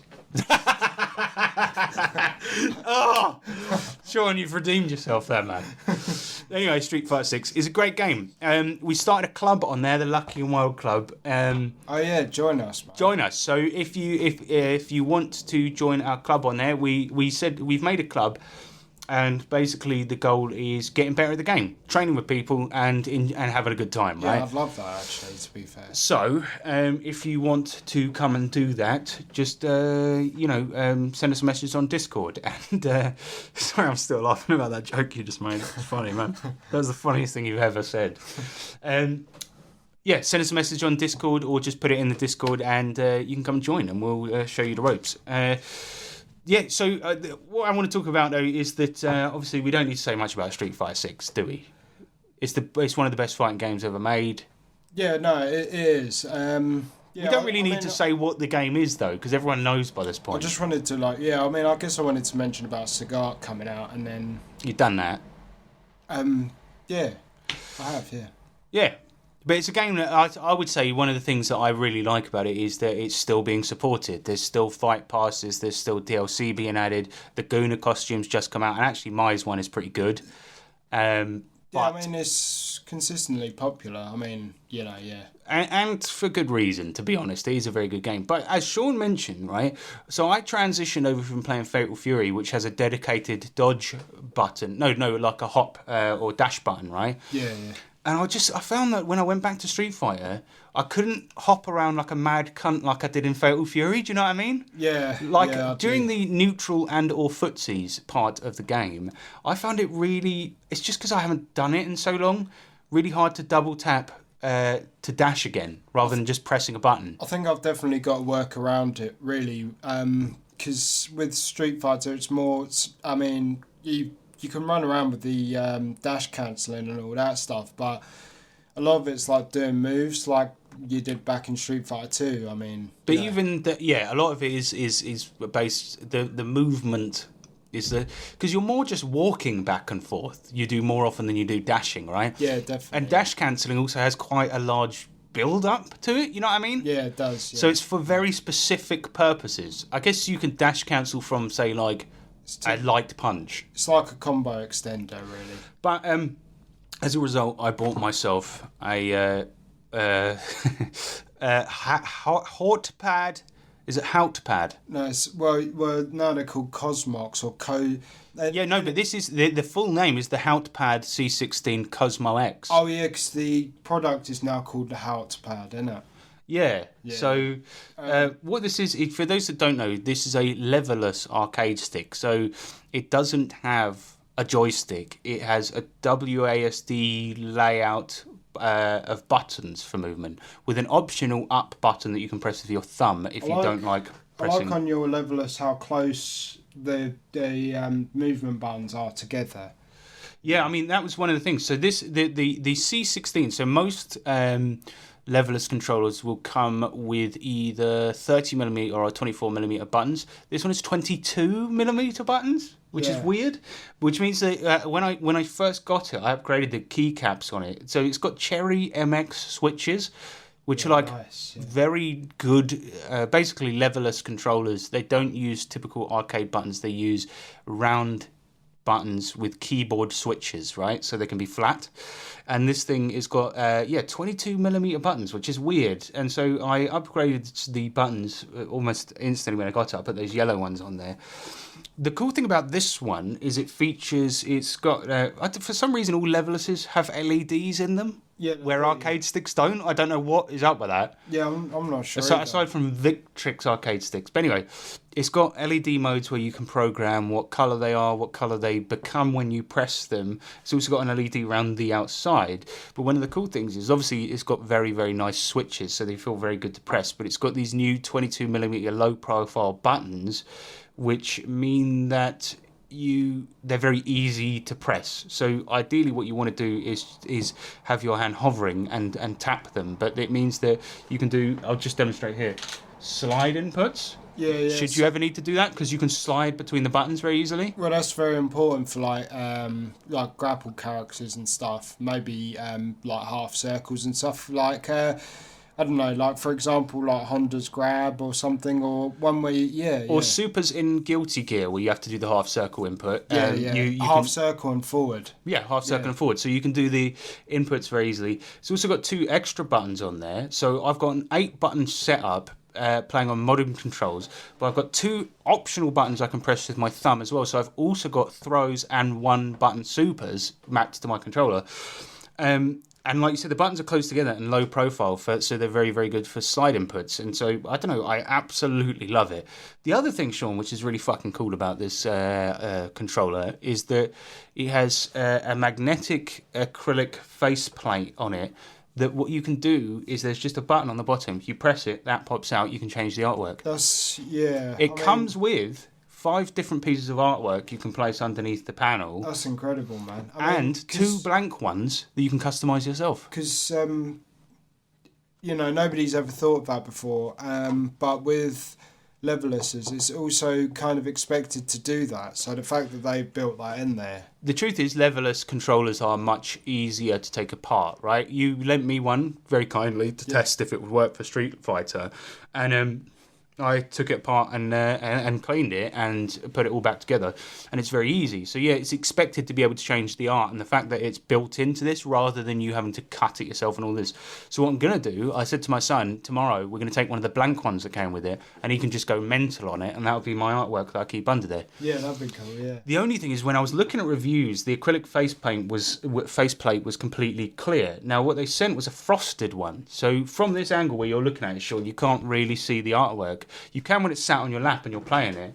Look, I'll demonstrate. So if I angle it like that, do you see how you can see it slightly better? Oh, yeah. But still not very good because it's frosted? But the reason being is because they stopped doing the clear one because people's hands would stick to it while you're playing. So the frosted one means that it's a rougher surface, but it means that the artwork is not as visible. So kind of annoying and not what I was expecting. Functional, though. But more functional. And it's also massive and has a built-in wrist support and armrest, so it's pretty cool. Also, how do you pronounce it? Is it Cosmox, Cosmox, or Cosmox? I hate Cosmox. I hate Cosmox. I call it the Cosmo X.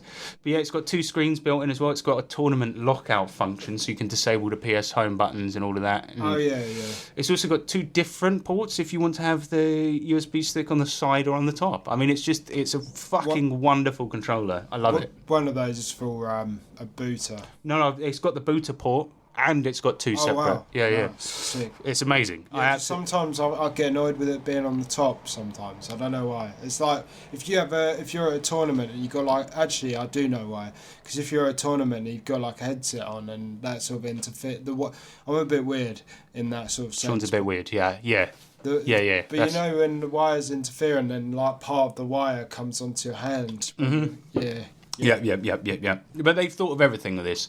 Now, they do have the X series, which is modular, and you can change the button module, and you can change for a stick. And I was going to go for that, but I have a stick already, and for Street Fighter, I wanted a leverless. It's just better for modern controls, to be honest with you. I think it's the perfect size. I mean, my one's probably a bit bigger. I do like the size of mine, but your one's like probably perfect. I mean, it's not too big, not too small. You and I both had the budget ones, which are, to be honest, just as not just as, like almost as functional as this one, but they're just too small to comfortably play. I want somewhere to rest my arms while they're sat on the fucking controller, and I'm glad I got it. And yes, for those that it's gone too long, just the description of a controller.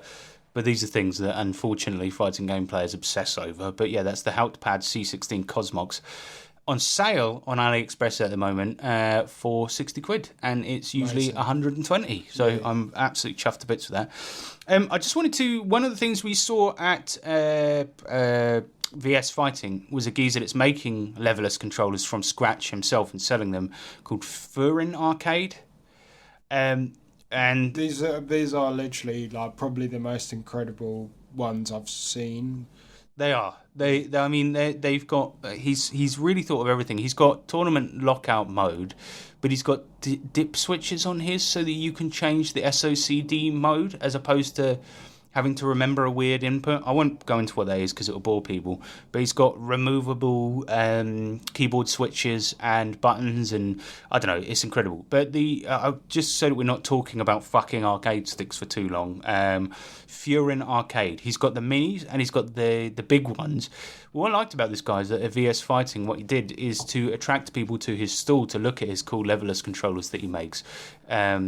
Was that he hooked up... he had 2 CRT TVs on his stand, and you know, like emulation fucks and fighting game fucks, they reckon they can tell the difference between emulation and non-emulation.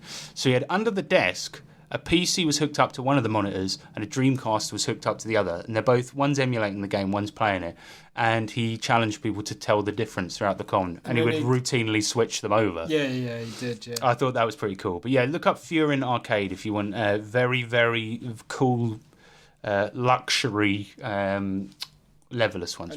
This isn't a paid sponsorship. We just thought they were cool. And also, you say luxury. Also, Furin Arcade. The price is not luxury. It is. They're really, really good prices. They're £140 for the mini, but the mini is amazing. It's incredible. But he throws in engraving and custom lighting for free, which is incredible because he's making them all from scratch anyway. Yeah, well. But they're metal enclosures. Yeah, I mean, I really liked them. We're not sponsored by Furin Arcade, but I will send this to him. And mate, if you want to send me one, I'll give it a 10 out of 10. Yeah, we will. If anyone wants to, we already have, really, innit? Well, we sort of have, yeah. Shit. No, right. Let me change this. At the moment, they're rubbish. But if you send me one, 10 out of 10. But also, I do wonder what on the data that he got. You know. I bet nobody could tell the fucking difference. Yeah. So. I bet it was completely random. Sean, you've been playing one more game. Tell me about Sonic Racing Cross Worlds. I've not been playing that, man. Why is it in the fucking document then? Because we were going to play it and then we played Peak, innit? So why didn't you delete it from the document? Because I didn't. Because I had to get up early for work and that.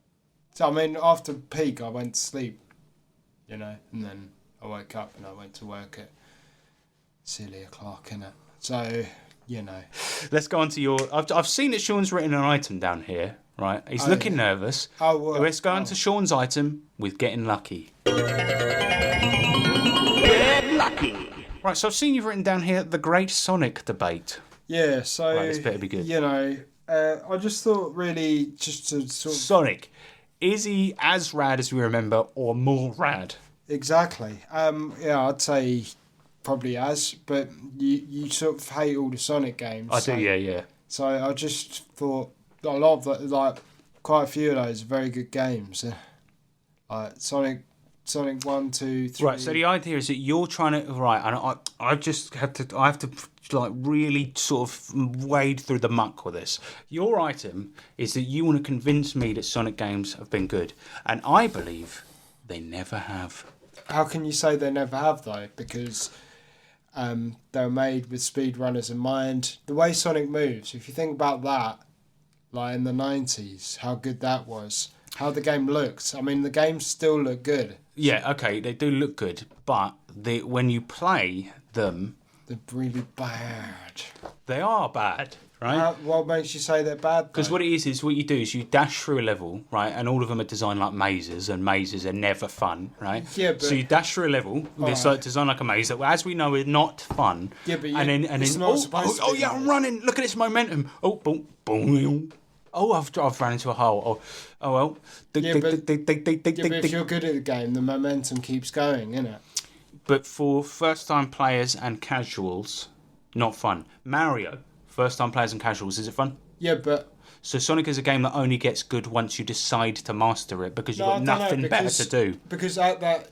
Yeah, Rayman Legends. Good for Rayman. You can't compare that. You can't compare Rayman. Okay, I won't then. I won't. Right. No, I'm just thinking, like, go back to, like, the 90s. We would have tried... Like, the way the games are designed is, like... Because you'd go through this, like... Back in the days, you used to go back, like, and do levels over and over again. Yeah, you would. But, right, like, Sonic is not fun until... No, wait, listen. Sonic is not fun until you try to get good at the game and do it over and over and over and over, right? But Mega Man, a game that is similarly difficult to just beat, not speedrun, but beat, right? Mega Man, is it fun when you first play it? Is it fun when you no, even... not really. Yes, it fucking is. You're a joke of a man. Not really, to be honest, man. Not really. I'm really actually quite good. All right, okay, put it this way. Contra, is it fun when you stick it? Metal Slug 2. Yeah, I mean, that is fun the second that you start the game. I think Sonic is as well. I think back in the day that was very appealing, man. Like, seeing that kind of speed. I think it's like, you know... I think what it was there was a lot of people out there that bought Sega Genesis / Mega Drive, and there was fuck all going on. Right, so they bought Sonic 1. Sonic 1 was fuck, even by Sonic's standards. We had Streets of Rage and Shinobi at the start of... Shinobi shit as well. What are you talking about? Right. Listen, right, so people had nothing going on. They went, well, I might as well try and get good at this. It's not fun now, but if I try to get good at it, it's really good. You stick on Mario. We had Alter Beast when the Mega Drive came out, man. I can't tell if you're trying to tell me that's a good game. I mean, it's not. Really. No, it isn't. No. It was one of those sort of graphics powerhouses, really. But okay, Rayman Legends is really good speedrun game, right? If you stick that on, no, in fact, we'll stick just to 90s games, right? Super Mario Brothers. Yeah. Right. I mean, is that good? Is that fun from the second you stick it on? Yeah, Sonic is. Okay, as well, no, it isn't. Thank you. All right, Emerald next. Hill Zone, Sonic 2, bam. Bam. It's like you're running through the level, you hit a loop-de-loop, wall. You hit a wall. Is that fun? It sounds like a skill issue. Well, yeah, because I've just stuck the game on. I haven't played it before, so I've stuck it on. Wall. Did you have fun in the 90s playing it? I did not. I tell you why. Because I was always made to play Tails. The way the games were designed, though, I think, to be honest, is it's like trying to do that, like do what, I guess what Mario did already by being fun and good at speedrunning. But it's quite good, expansive, kind of adding to the levels in making it like, oh shit, you can go somewhere else, the levels are really, really expansive, but it's sort of the same tile set repeated over and over. Where am I now? I don't know, unless you've meticulously memorised the level. And why would you do that? Because it's not interesting. The levels are not interesting. Yeah, but especially Chemical Plant Zone is one of the shittest levels in a video game ever made. It's so bad. It's one of the best. Just constant falling in holes, falling in acid. Unless you suck. When you sit down to play the game for the first time, it is not fun. People played games differently back in the day. Yeah, they did. And even then, there were some games where you sat down instantly to play it. From a gameplay satisfaction point of view, they were fun, right? Sonic was never that. Even back then, when people played games differently, it wasn't a good example of it. Sorry. I don't know. I disagree, man. But that's my section, really. So yeah, that's where it ends. I disagree. But that is the great Sonic debate. But yeah, I mean, I just really wanted to... Tell you what, listeners, you weigh in, right? And don't come at it from your point of view where you're like, I've played it millions of times, I really like it. Because Katie's like that. And Katie, if you're listening, you're wrong as well, right? But I was trying to sort of come out with, the general... mindset at the time. And I would argue that even with the general mindset at the time, it was bad. In comparison to even its peers, I think Vector Man is a better game than Sonic. That is more fun to begin with. Comic Zone is a better Mega Drive game than that is. It's fun from the beginning and a good speedrun one. Lots of different Comic routes. Zone is not fun from the beginning, man. That's one you have to grind. It's a good game though. It's fun from the start. The actual what you're doing, the punching. It looks appealing, and the way and then it plays appealing. The way you play is great, but now you're definitely gonna there's a lot of people that put off playing it, and it's never talked about. It doesn't really matter. But my point is that Sonic is just not fun unless you're playing it to speedrun it.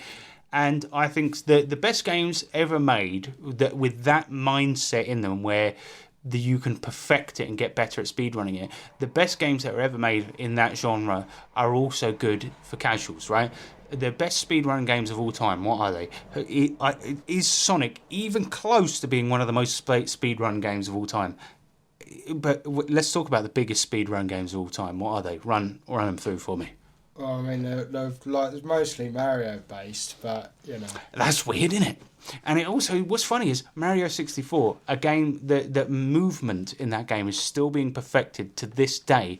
Yet on a casual playthrough, on a slower paced casual playthrough, you can enjoy it, right? You could pick up that game from the second that you start it up when you're in that fucking garden at the beginning of the game. You're having a good time, right? Sonic starts up and you're hitting a wall the second you try to have any fun. Jesus. That's the great Sonic. I don't want to be watching you play that. But, yeah. No, I'm talking about when you first pick up the game, you fucking mong. Oh, and Emerald Hill Zone, which is designed really to... But it's designed with a lot of walls in mind, yeah. Not any walls, really. It's designed to be very fast. There are figurative and literal walls in the early stages of Sonic. You've been rinsed. That's the great Sonic debate. Right, should we go on to my item? Yeah, what is that?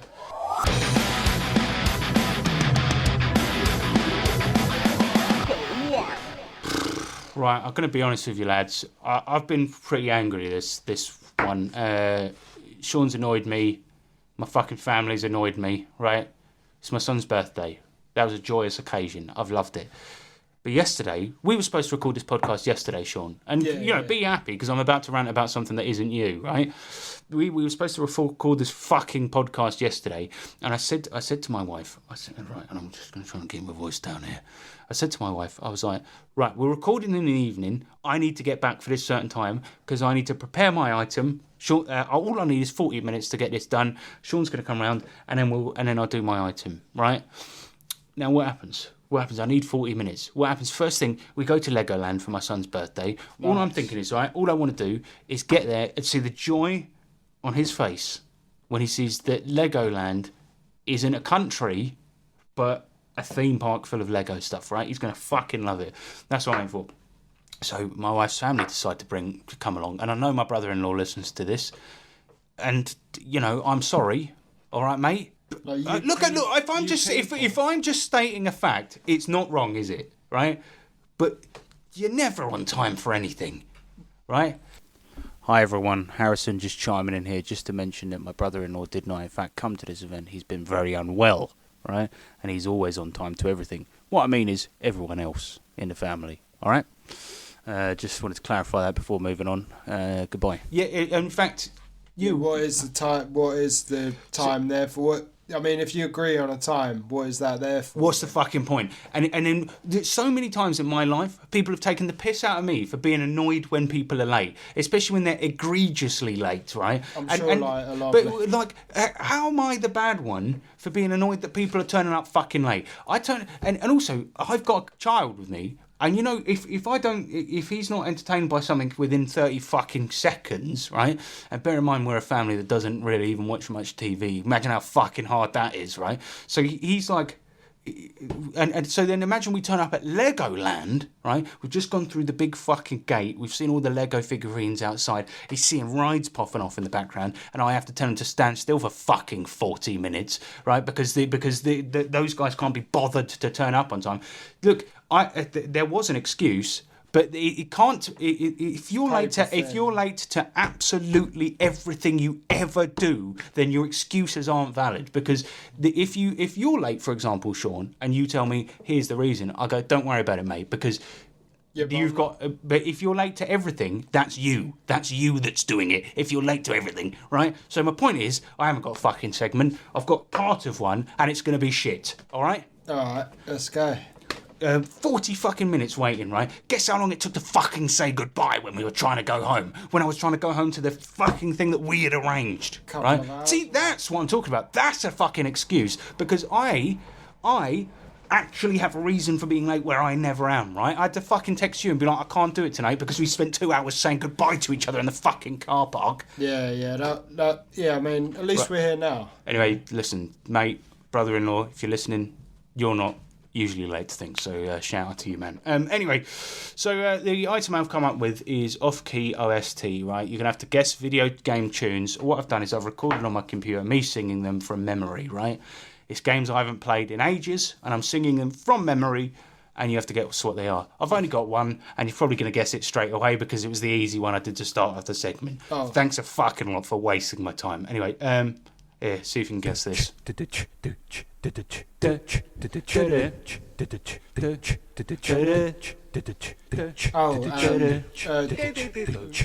F-Zero X, isn't it? F-Zero X. Yeah, there we go. Right, that was my item. It's my favourite song from. Won't be driving through on Max, but yeah, that was a good. There wasn't it? It wasn't even. It has potential. Maybe we'll do that one next time. Yeah, it has potential. That was a good idea, though, man.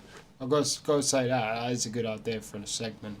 It's not an idea. It's not a segment. Also, I was reminded that F-Zero exists, so that's also good. That's made me happy. Yeah. Sorry, man. It's alright. It's not your fault, mate. All right, let's do some mail, shall we? All right, let's go.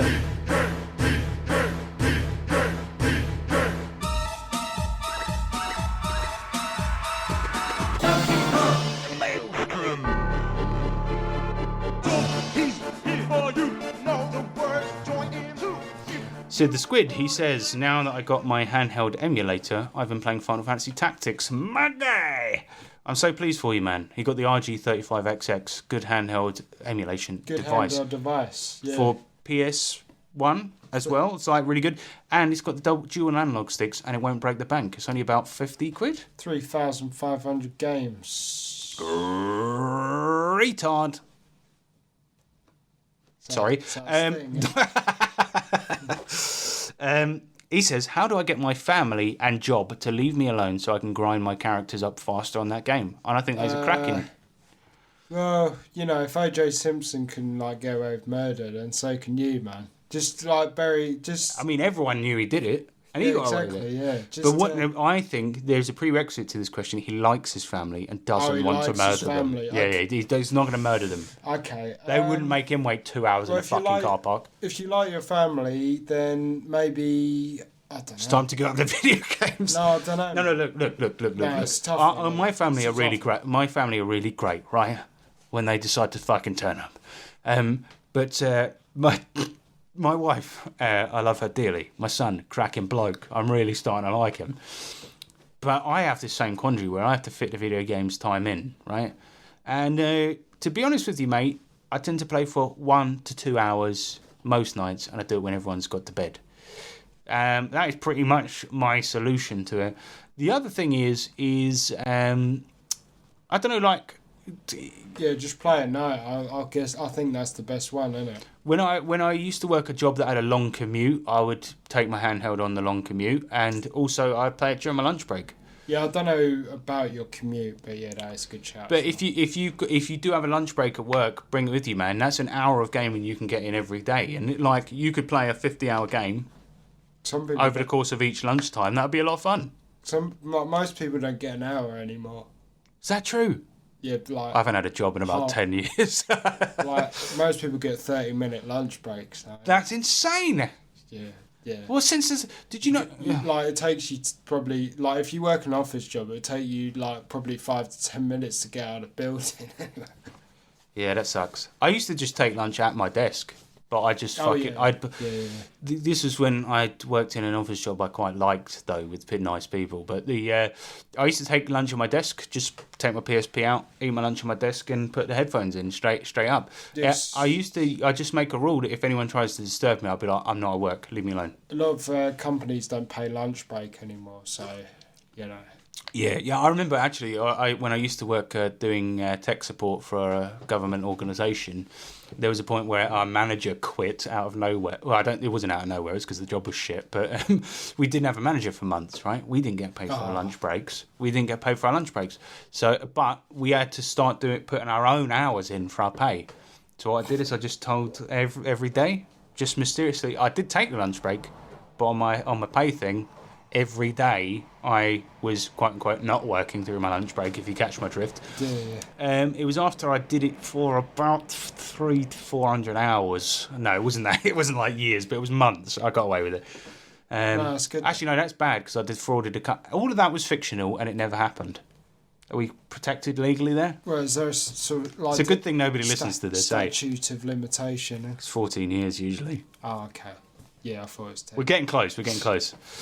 To be honest, mate, look, the if you want to get the games in and your wife and son exist, the reality is you got to find those moments. What I used to do a lot when I was working an office job is I'd get up early, I'd play on my lunch break, or I would stay up. Even if you just stay up an hour later, it's not going to hurt your fucking sleep, is it? Just give yourself a little hour every night. If you like scheduled time to do the gaming, then do it at night. That's the best one. You just got to wait till everyone's in bed. Also, if you like your family, that's probably the best. It's a real hindrance, isn't it, having a family that you love? Yeah, it sucks. Because they stop you from having fun. Yeah, it sucks. Yeah, that's my solution. I don't know if we can add any more to that, but the next question comes from fucking Northerner. He says, what single-player game or single-player campaign have you replayed the most? Now, I think I know what yours is, but I want to hear what you say. Single-player game? Arcade games don't count, all right, because we play those thousands of times. But single-player campaign, who you played the most? Now, I know what yours is, but I want to see if you can figure it out. Because I read this question about a week ago. Oh, it's Mother 3, isn't it? No, it fucking isn't, because you played that 3 times. 6. You've not played it 6 times. He's definitely lying. 100%. Sean lies all the time. 100% played it 6 times. Man. Have you played it more than you've played Oblivion? No. There you go. There you go. There's your answer. Yeah, 400 hours. Mate, fucking the Oblivion, that was silly, the amount that we played there. Actually, that's probably the game I played the most ever. Yeah, same. Aside from maybe like World of Warcraft or Final Fantasy 14. Oh, yeah. But Oblivion, we played I don't even look. It was a groundbreaking, very, very good game at the time, right? And I still love it. I've still got a lot of fond memories for it. Yeah, definitely. I mean, it was one of those that at the time, because there was nothing really quite as good and I don't want to say sandboxy because it's not really, but like it's the first really, really good game to come out. I think to come out. No, I think on the 360. I think before that there was a couple of good games. Yeah. It was definitely one of the biggest games to come out on the 360. That was right? when games started rolling out like quite quickly. After that, you had loads of good games. But before that, you had Condemned. You had that Battlefield game that was quite good. Perfect Dark Zero. But that was about it, really. But then Oblivion dropped, and we were reading about it for like a year, and some of the stuff they were saying at the time would just seem mind blowing. Like when they were like, "There's 4,500 different interactable objects." Like, just it sounds dumb, but at the time, the idea of being able to walk into a place and just fling plates about was a really big deal, wasn't it? And it's and the Radiant AI. I mean, that was terrible in the end, but like, just seeing that shit. What you don't understand is like the Radiant AI was terrible. You know, when you see 2 people walk up, hello. Yeah. Right, I'll be seeing you then. Go away. It's like that shit. It was dumb as fuck. But walking around the world, seeing those interactions and like exploring the world, doing every little nook and cranny and seeing what it had to offer, mostly middle of the road fantasy stuff. But it was just so big and expansive at the time. And do you remember seeing that fucking intro when you get out of the prison? Oh no, just the intro where you see the main city. Yeah. I don't remember at the time thinking, fucking hell, I don't even know how it looks this good. You look at it now, it looks so bad. But yeah, I did. But there was a different mindset at that time where that game was one of the biggest, most expansive games that had ever come out for a console. And it's like, it was mind-blowing. And I don't know, now the games like that are a dime a dozen, right? But it's like... Sadly, yeah. But it was amazing. And I think like, whenever, during the 360 era, I was at college, right? So I had no fucking money. I did have a job, but it didn't pay that well.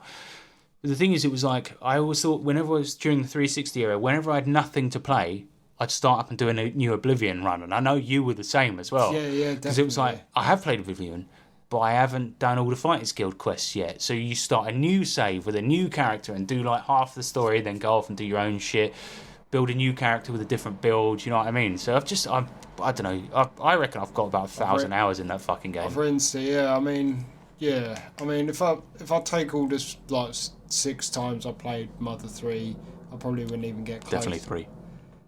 Well, I played once on my own, once with Peter. Once with me. Once with you. That's 3 already. That's 3. That's the 3, yeah. I played it once on GBA. Oh yeah, you did. GBA hardware. Yeah, you did. I remember that. That's 4. Played it. Do you want the other 2 or? Played it once on the PC. Nice. So that's 5. You haven't played it, right? Anyway, look, right, you've gone quite, Sean. Also, you've gone quite. There you go. That's also, it. Also, and the last one, I speed ran it. Got the Mystic Stick, which is the best weapon in the game. I managed to get. Yeah, how did you speed run and get the Mystic Stick at the same time? Did you get good luck? Yeah, I got good luck. It's an incredibly rare drop. That when I played it with Sean, he was really annoyed because we got 4 hours. It took 4 hours. No, we got it the first try. Oh, did we? Yeah, we did. Yeah, it took me.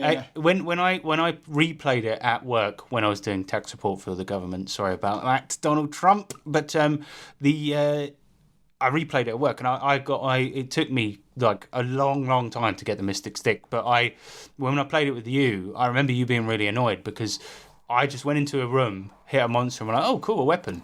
And you were like, what the fuck? Yeah, that was fun. We played it as a Let's Play on our old YouTube channel, didn't we? Yeah, we did. Thank fucking God that's deleted and nobody remembers it. That's it. a shame. That was fun, man.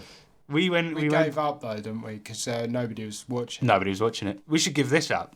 Because nobody's listening.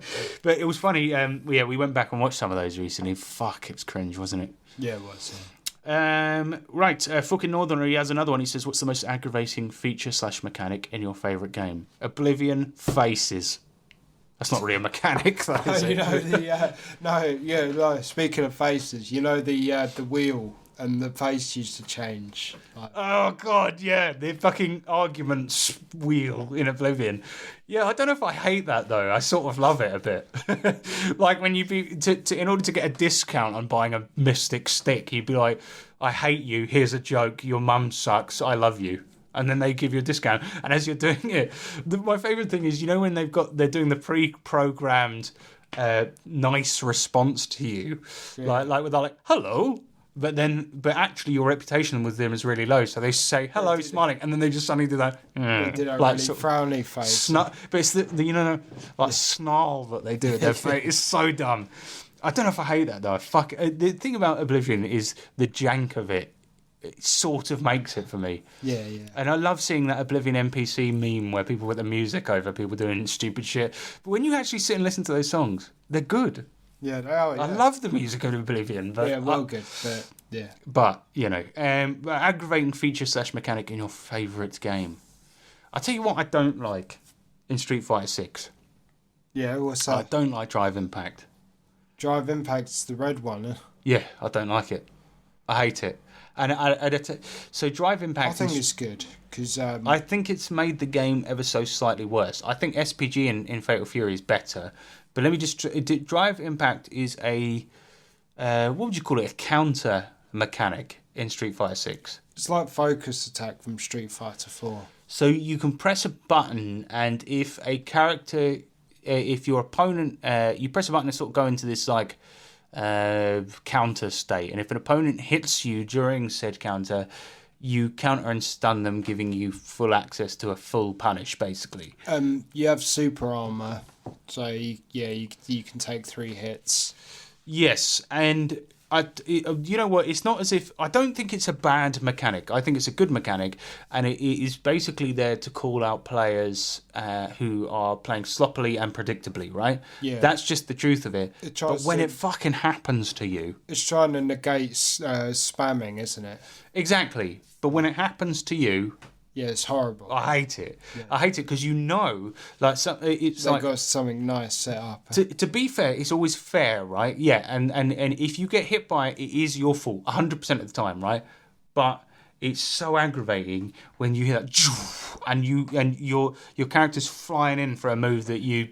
I always sort of like it when I sort of can get it on you, but I always get it at the very last moment. I'll do like 2 hits or something like that. Yeah. And it's like you think you've got it on me, and then that it really winds me up. There's a bit of a meme amongst Sean and I when we play Street Fighter 6 that whenever he does it, he's a noob, but whenever I do it, I'm a fucking amazing. But it's so funny because I'll do it. So you can follow up a Drive Impact with another Drive Impact. You can reverse the reversal essentially. Yeah. Right. So whenever I do it, and then Sean very quickly reacts and hits the Drive Impact button, I always go nope. Very very quickly. Nope. Yeah, I've got to be honest. I hate it. I like it, and I understand its purpose, but it is consistently. It's when it's used to punish people playing predictably, and clearly in certain situations I am right. I was going to mention Heat and Tekken 8, but he asked for a good game, innit? So yeah, it's like in your favourite game, a mechanic you hate. Yeah. Okay, yeah. What's yours? Sonic Walls. Nah. Sonic. No, I don't know. I don't know really. To be honest, there's not. Yeah, but you got to give a good answer. Because clearly you've read these ahead of time and sort of come up with an answer. No, it's definitely not. Clearly. I don't read the questions ahead of time because I want to. Yeah, you want to be natural and say, I don't really know, really. I don't know. Yeah, I'm not sure, to be honest. Do you want to have a little break and then come back and you can think of an answer? No, I've probably... All right, think of a game you like. What's your favourite game? What's the best game? It's got to be Red Dead Redemption, innit? Nah. What's the best game? Red Dead Redemption 2. No, No, my favourite game is Outrun, but... What do you dislike about Outrun? Nothing, it's perfect.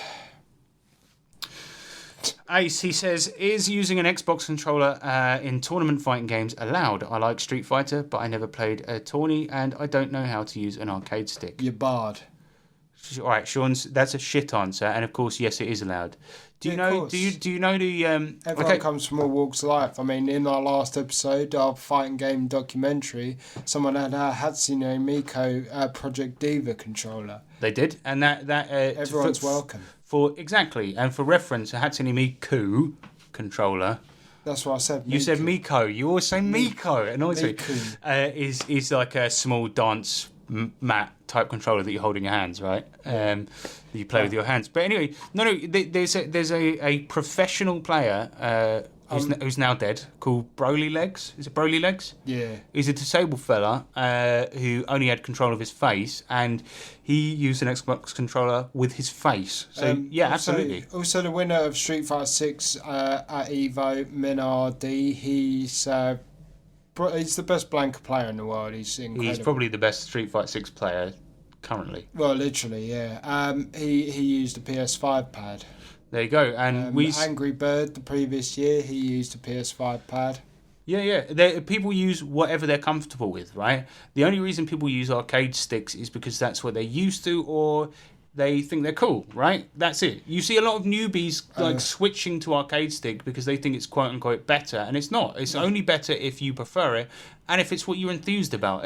What's Ace using those? Using an analog stick or? Well, this is it. This is the only tip I'm going to give you. Absolutely, an Xbox controller can be used to play, and even if you're really determined, because Broly Legs, who plays with his face, did use the analog stick, but I don't think he had much option, to be honest. You could not press a D-pad with your lips. I don't think you could do it. But the point is that fighting games usually, or in fact all of the time, have 8 directional inputs. They don't have analog movement, so just find something that doesn't use analog movement. If you want to use the D-pad on the Xbox controller, it's fine. The only reason I wouldn't recommend specifically the Xbox controller is not because the D-pad is bad or unusable, but it's just the positioning of it. I find it uncomfortable because of where it is on the thing. Yeah, he might like it. But you might be fine with it. But if you got a bit of cash and you're using D-pad, maybe invest in a fight pad. But if you don't want to spend any money, like I used an Xbox 360 controller for Marvel vs. Capcom 3, and I was really good at the game. So. And you used a Wii controller for Tatsunoko vs. Capcom. Yeah, and I was also really good at that as well. But in addition, a fight pad, basically, Ace, is... because most fighting games have a 6-button layout, a fight pad is a pad that just has a D-pad and 6 buttons on it, and those are pretty good. You can pick them up for like 25 quid. A lot of times, but the Xbox controller is absolutely fine. Just use the D-pad, not the analog stick, because that's going to help you. When I played Tekken 8, for about half of the time I played it with a SNES pad, because Super Nintendo pads it's an 8-directional D-pad and they have 6 buttons on them, and Tekken's a 4-button game. So yeah, literally any tournament will allow you to play with whatever you want. In my opinion, if you're more used to PC gaming, though, get a leverless. There are some very good cheap options out there. And if you're good at WASD movement, that is, let's be honest, the most efficient way to play is on a leverless. But it doesn't feel intuitive. It depends from game to game, really. But just go with what you're comfortable with, basically. Yeah, 100%. It really, really doesn't matter. As we mentioned earlier, we've got the club going in Street Fighter 6, so come and play with us and do use an Xbox pad. In addition to this, one thing that's very worth mentioning is on Street Fighter 6 they have modern controls now, which is literally designed for normal controllers, isn't it? Yeah. Because you have an assist button that you can hold down. So you have light, medium, heavy attack, and if you hold the assist button, it will go into an auto combo. But if you want to do single normal moves, you don't hold the assist button. The assist button is one of the shoulder buttons, so it's designed with controllers in mind. So yeah, but I've seen a lot of really good classic players using pads. So mate, about half the Fatal Fury guys at the tournament were using pads. Yeah, exactly. All of the pros were using arcade sticks, but that's because they've been playing for fucking years and it's what they're used to. Yeah, like Menardi uses a PS5 one. One of a few years ago, was it Street Fighter 5? There was a disabled fella that won with a modified PS1 pad Like the analog stickless one. Yeah. Yeah, great question, Ace. Really, really good. Do come play Street Fighter 6 with us. Owen the Magician, he says, so that Atari Jaguar controller, what the fuck was that all about? That's the last question. It was just really a continuation of the Atari controller. Yeah, but because it had all those number buttons on it, didn't it? Yeah, it did. So did the original Atari. But I wonder... No, the original Atari controller was one button and a joystick. But there was that one that had the inserts, wasn't there? Yeah, and the dial and that. I need to look at a Jaguar controller, man. I haven't seen one in so long. Jaguar. Yeah. Oh, yeah. Yeah, so, like, there was one... Do you know what I think? I think what it was that I believe that... So the number of things... That's right. No, don't worry about it. No, wait. I was going to explain it. So the number of things come from one variation of the original Atari controllers, and then the pad on top is the way they tried to modernise it. Was it a 5200 one? It must have been the 5200. But the Jaguar, I think there was this weird maybe notion that maybe more serious games, they could add complexity with more buttons, I guess. Yeah, I guess so, yeah. But we, for a very short amount of time, and owned an Atari Jaguar, didn't we? Yeah. And this was, we've mentioned it a couple of times, and thank God, but our old YouTube channel, we did a review of the Atari Jaguar. Yeah, we were lucky or unlucky to play it, actually. Well, a geezer that I worked with had it lying around, and he gave me an Atari Jaguar, and we played the Aliens versus Predator first-person shooter, which was not very good. Yeah, it wasn't that good. We had that really terrible flying game on there, and one other which I can't fucking remember. Yeah, the one, Where'd You Learn to Fly? That one. Yeah, that one. I got to be honest with you, though, as much as I hated playing the Jaguar, and as much as I hated the controller, it was quite comfortable to hold. Yeah. Can't deny that. Yeah, it looks it. I don't remember. Really? No, it was so long ago, man. It must have been about 15 years ago. Yeah. It looks alright. You could use that to play fighting games, actually. Yeah, you could. Modify one. Get yourself a book converter and, yeah. Yes. Now we're talking. Alright, well, thank you all so much for the questions. Those were some really, really good questions. Very enjoyable. Dank as you like. Let's do the outro, and just remember that we've got sound test coming up where we pick a video game song to play us out of the podcast. Right, let's do the outro. Do you see how fucking sloppy this garbage ass fucking player is and pulled off a double D? Yeah, thank you everyone for sending your questions in. Do remember that if you want to donate on Patreon, you can go to patreon.com/luckyandwild. We've got the Discord, which is in the description if you want to come and play Street Fighter or Peak, or indeed to chat to us about games and join our amazing community, which is actually got a lot of cool people in there, hasn't it? Yeah, it's growing. It's definitely growing day by day. And there's good. I just dropped my phone, sorry. There's good discussions on there, really nice people, always up for playing games and stuff like this. And you know what? It's annoyed me, Sean. Some of my friends that joined the Discord have started playing games with people from the Discord, and I'm not even there. It's happening. But anyway, point is that it's getting that good. It's getting that good. So please do join it. Contact info if you want to email us, luckyandwildpodcast@gmail.com. That is it for the outro. Sean, has it been a good episode? Yeah. It's tumultuous. To be honest with you, I've been annoyed. I'm not happy. You've been annoyed, so that's good. You're not annoyed now. No, I'm still annoyed. I'm going to fucking batter you, let's be honest. Shall we do the sound test? Yeah, let's do it. Sound test. Bitch.